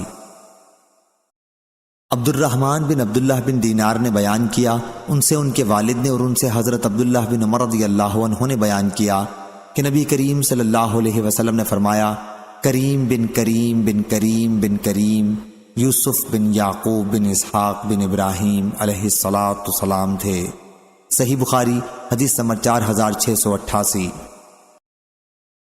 حضرت ابو ہریرہ رضی اللہ عنہ نے بیان کیا کہ رسول اللہ صلی اللہ علیہ وسلم سے کسی نے سوال کیا کہ انسانوں میں کون سب سے زیادہ شریف ہے؟ تو آپ صلی اللہ علیہ وسلم نے فرمایا کہ سب سے زیادہ شریف وہ ہے جو سب سے زیادہ متقی ہو۔ صحابہ رضی اللہ عنہم نے عرض کیا کہ ہمارے سوال کا مقصد یہ نہیں۔ حضرت صلی اللہ علیہ وسلم نے فرمایا کہ پھر سب سے زیادہ شریف حضرت یوسف علیہ السلام ہیں، نبی اللہ بن نبی اللہ بن نبی اللہ بن خلیل اللہ۔ صحابہ رضی اللہ عنہم نے عرض کیا کہ ہمارے سوال کا یہ بھی مقصد نہیں۔ حضرت صلی اللہ علیہ وسلم نے فرمایا، اچھا، عرب کے خاندانوں کے متعلق تم معلوم کرنا چاہتے ہو؟ صحابہ رضی اللہ عنہم نے عرض کیا، جی ہاں۔ حضرت صلی اللہ علیہ وسلم نے فرمایا، جاہلیت میں جو لوگ شریف سمجھے جاتے تھے، اسلام لانے کے بعد بھی وہ شریف ہیں، جبکہ دین کی سمجھ بھی انہیں حاصل ہو جائے۔ اس روایت کے مطابق ابو اسامہ نے عبید اللہ سے کی ہے۔ صحیح بخاری حدیث نمبر 4689۔ امام بخاری نے کہا، ہم سے حجاج بن منہال نے بیان کیا، کہا ہم سے عبداللہ بن عمر نمیری نے بیان کیا، ان سے یونس بن یزید علی نے بیان کیا، کہا کہ میں نے زہری سے سنا، انہوں نے عروہ بن زبیر، سعید بن مسیب، علقمہ بن وقاص اور عبید اللہ بن عبداللہ سے نبی کریم صلی اللہ علیہ وسلم کی زوجہ مطہرہ عائشہ رضی اللہ عنہا کے اس واقعے کے متعلق سنا جس میں تہمت لگانے والوں نے ان پر تہمت لگائی تھی، اور پھر اللہ تعالیٰ نے ان کی پاکی نازل کی۔ ان تمام لوگوں نے مجھ سے اس قصے کا کچھ ٹکڑا بیان کیا۔ نبی کریم صلی اللہ علیہ وسلم نے عائشہ رضی اللہ عنہا سے فرمایا کہ اگر تم بری ہو تو عنقریب اللہ تعالیٰ تمہاری پاکی نازل کر دے گا۔ لیکن اگر تو آلودہ ہو گئی ہے تو اللہ سے مغفرت طلب کر اور اس کے حضور میں توبہ کر۔ عائشہ رضی اللہ عنہا نے بیان کیا کہ میں نے اس پر کہا، خدا کی قسم میری اور تمہاری مثال یوسف علیہ السلام کے والد جیسی ہے، اور انہی کی کہی ہوئی بات میں بھی دہراتی ہوں کہ سو صبر کرنا ہی اچھا ہے، اور تم جو کچھ بیان کرتے ہو اس پر اللہ ہی مدد کرے گا۔ اس کے بعد اللہ تعالیٰ نے عائشہ رضی اللہ عنہا کی پاکی میں سورہ نور کی ان الذین جاؤوا بالافک سے آخر تک 10 آیات اتاری۔ صحیح بخاری حدیث نمبر 4690۔ ام رومان رضی اللہ عنہا نے بیان کیا، وہ حضرت عائشہ رضی اللہ عنہا کی والدہ ہیں۔ انہوں نے بیان کیا کہ میں اور عائشہ بیٹھی ہوئی تھی کہ عائشہ رضی اللہ عنہا کو بخار چڑھ گیا۔ حضرت صلی اللہ علیہ وسلم نے فرمایا کہ غالباً یہ ان باتوں کی وجہ سے ہوا ہوگا جن کا چرچا ہو رہا ہے۔ حضرت ام رومان رضی اللہ عنہا نے عرض کیا کہ جی ہاں۔ اس کے بعد حضرت عائشہ رضی اللہ عنہا بیٹھ گئیں اور کہا کہ میری اور آپ لوگوں کی مثال یعقوب علیہ السلام اور ان کے بیٹوں جیسی ہے، اور تم لوگ جو کچھ بیان کرتے ہو اس پر اللہ ہی مدد کرے۔ صحیح بخاری حدیث نمبر 4691۔ شعبہ نے بیان کیا، ان سے سلیمان نے، ان سے ابو وائل نے کہ حضرت عبداللہ بن مسعود رضی اللہ عنہ نے ہائی تلقہ پڑھا اور کہا کہ جس طرح ہمیں یہ لفظ سکھایا گیا ہے اسی طرح ہم پڑھتے ہیں۔ مثوا یعنی اس کا ٹھکانہ درجہ، الفیہ پایا اسی سے ہے۔ الفوا آبا ہم اور الفیہ دوسری آیتوں میں، اور ابن مسعود رضی اللہ عنہ سے سورہ والصفات میں بل عجبت ویسخرون منقول ہے۔ صحیح بخاری حدیث نمبر 4692۔ سفیان بن عینہ نے بیان کیا، ان سے عامش نے، ان سے مسلم نے، ان سے مسروق نے اور ان سے عبداللہ بن مسعود رضی اللہ عنہ نے کہ قریش نے جب رسول اللہ صلی اللہ علیہ وسلم پر ایمان لانے میں تاخیر کی تو آپ نے ان کے حق میں بد دعا کی کہ اے اللہ ان پر حضرت یوسف علیہ السلام کے زمانے کا سا قحط نازل فرما۔ چنانچہ ایسا قحط پڑا کہ کوئی چیز نہیں ملتی تھی اور وہ ہڈیوں کے کھانے پر مجبور ہو گئے تھے۔ لوگوں کی اس وقت یہ کیفیت تھی کہ آسمان کی طرف نظر اٹھا کے دیکھتے تھے تو بھوک و پیاس کی شدت سے دھواں سا نظر آتا۔ اللہ تعالیٰ نے فرمایا تو آپ انتظار کیجئے اس روز کا جب آسمان کی طرف ایک نظر آنے والا دھواں پیدا ہو، اور فرمایا بے شک ہم اس عذاب کو ہٹا لیں گے اور تم بھی اپنی پہلی حالت پر لوٹ آؤ گے۔ حضرت ابن مسعود رضی اللہ عنہ نے کہا کہ عذاب سے یہی قحط کا عذاب مراد ہے، کیونکہ آخرت کا عذاب کافروں سے ٹلنے والا نہیں ہے۔ صحیح بخاری حدیث نمبر 4693۔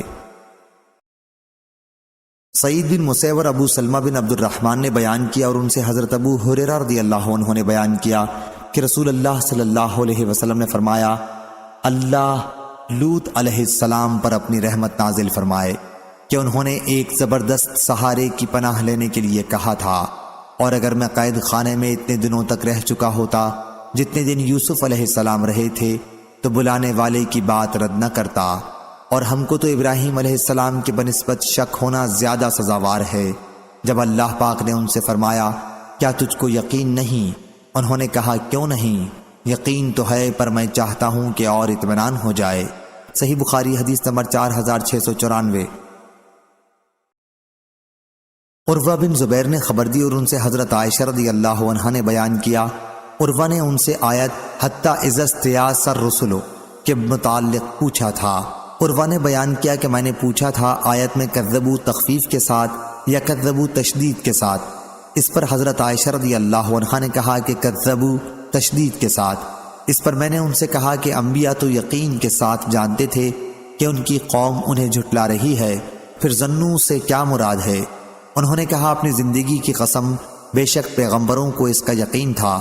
میں نے کہا کذبوا تخفیف زال کے ساتھ پڑھیں تو کیا قباحت ہے؟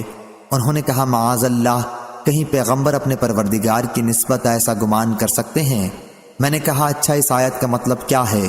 انہوں نے کہا مطلب یہ ہے کہ پیغمبروں کو جن لوگوں نے مانا ان کی تصدیق کی جب ان پر ایک مدت دراز تک آفت اور مصیبت آتی رہی اور اللہ کی مدد آنے میں دیر ہوئی اور پیغمبر ان کے ایمان لانے سے نا امید ہو گئے جنہوں نے ان کو جھٹلایا تھا، اور یہ گمان کرنے لگے کہ جو لوگ ایمان لائے ہیں اب وہ بھی ہم کو جھوٹا سمجھنے لگیں گے، اس وقت اللہ کی مدد آن پہنچی۔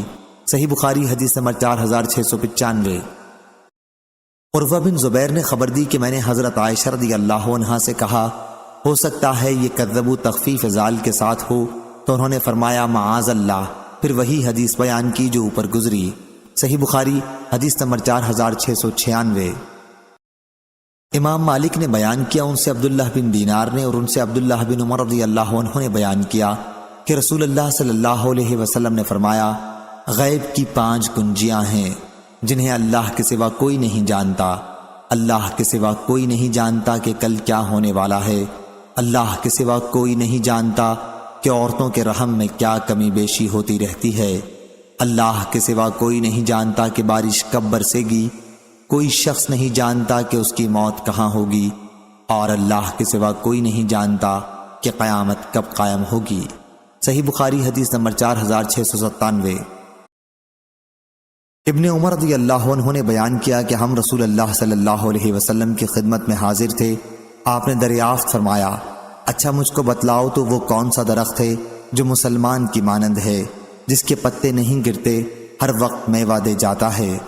ابن عمر رضی اللہ عنہ کہتے ہیں، میرے دل میں آیا وہ کھجور کا درخت ہے، مگر میں نے دیکھا کہ حضرت ابو بکر اور عمر رضی اللہ عنہ بیٹھے ہوئے ہیں۔ انہوں نے جواب نہیں دیا تو مجھ کو ان بزرگوں کے سامنے کلام کرنا اچھا معلوم نہیں ہوا۔ جب ان لوگوں نے کچھ جواب نہیں دیا تو آن حضرت صلی اللہ علیہ وسلم نے خود ہی فرمایا، وہ کھجور کا درخت ہے۔ جب ہم اس مجلس سے کھڑے ہوئے تو میں نے اپنے والد حضرت عمر رضی اللہ عنہ سے عرض کیا، بابا اللہ کی قسم میرے دل میں آیا تھا کہ میں کہہ دوں وہ کھجور کا درخت ہے۔ انہوں نے کہا، پھر تو نے کہہ کیوں نہیں دیا؟ میں نے کہا، آپ لوگوں نے کوئی بات نہیں کی، میں نے آگے بڑھ کر بات کرنا مناسب نہ جانا۔ انہوں نے کہا، واہ، اگر تو اس وقت کہہ دیتا تو مجھ کو اتنے لال لال اونٹ کا مال ملنے سے بھی زیادہ خوشی ہوتی۔ صحیح بخاری حدیث نمبر 4698۔ علقمہ بن مرثد نے خبر دی، انہوں نے کہا کہ میں نے سعد بن عبیدہ سے سنا اور انہوں نے برا بن عازب رضی اللہ عنہ سے کہ رسول اللہ صلی اللہ علیہ وسلم نے فرمایا، مسلمان سے جب قبر میں سوال ہوگا تو وہ گواہی دے گا کہ اللہ کے سوا کوئی معبود نہیں، اور یہ کہ محمد اللہ کے رسول ہیں۔ اللہ تعالیٰ کے ارشاد، اللہ ایمان والوں کو اس پکی بات کی برکت سے مضبوط رکھتا ہے، دنیاوی زندگی میں بھی اور آخرت میں بھی، کا یہی مطلب ہے۔ صحیح بخاری حدیث نمبر 4699۔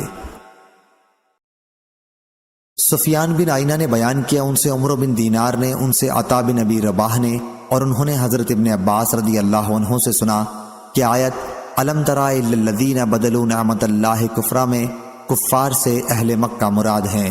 صحیح بخاری حدیث نمبر 4700۔ مزید اسلامک ویڈیو دیکھنے کے لیے ہمارے چینل کو سبسکرائب کیجیے۔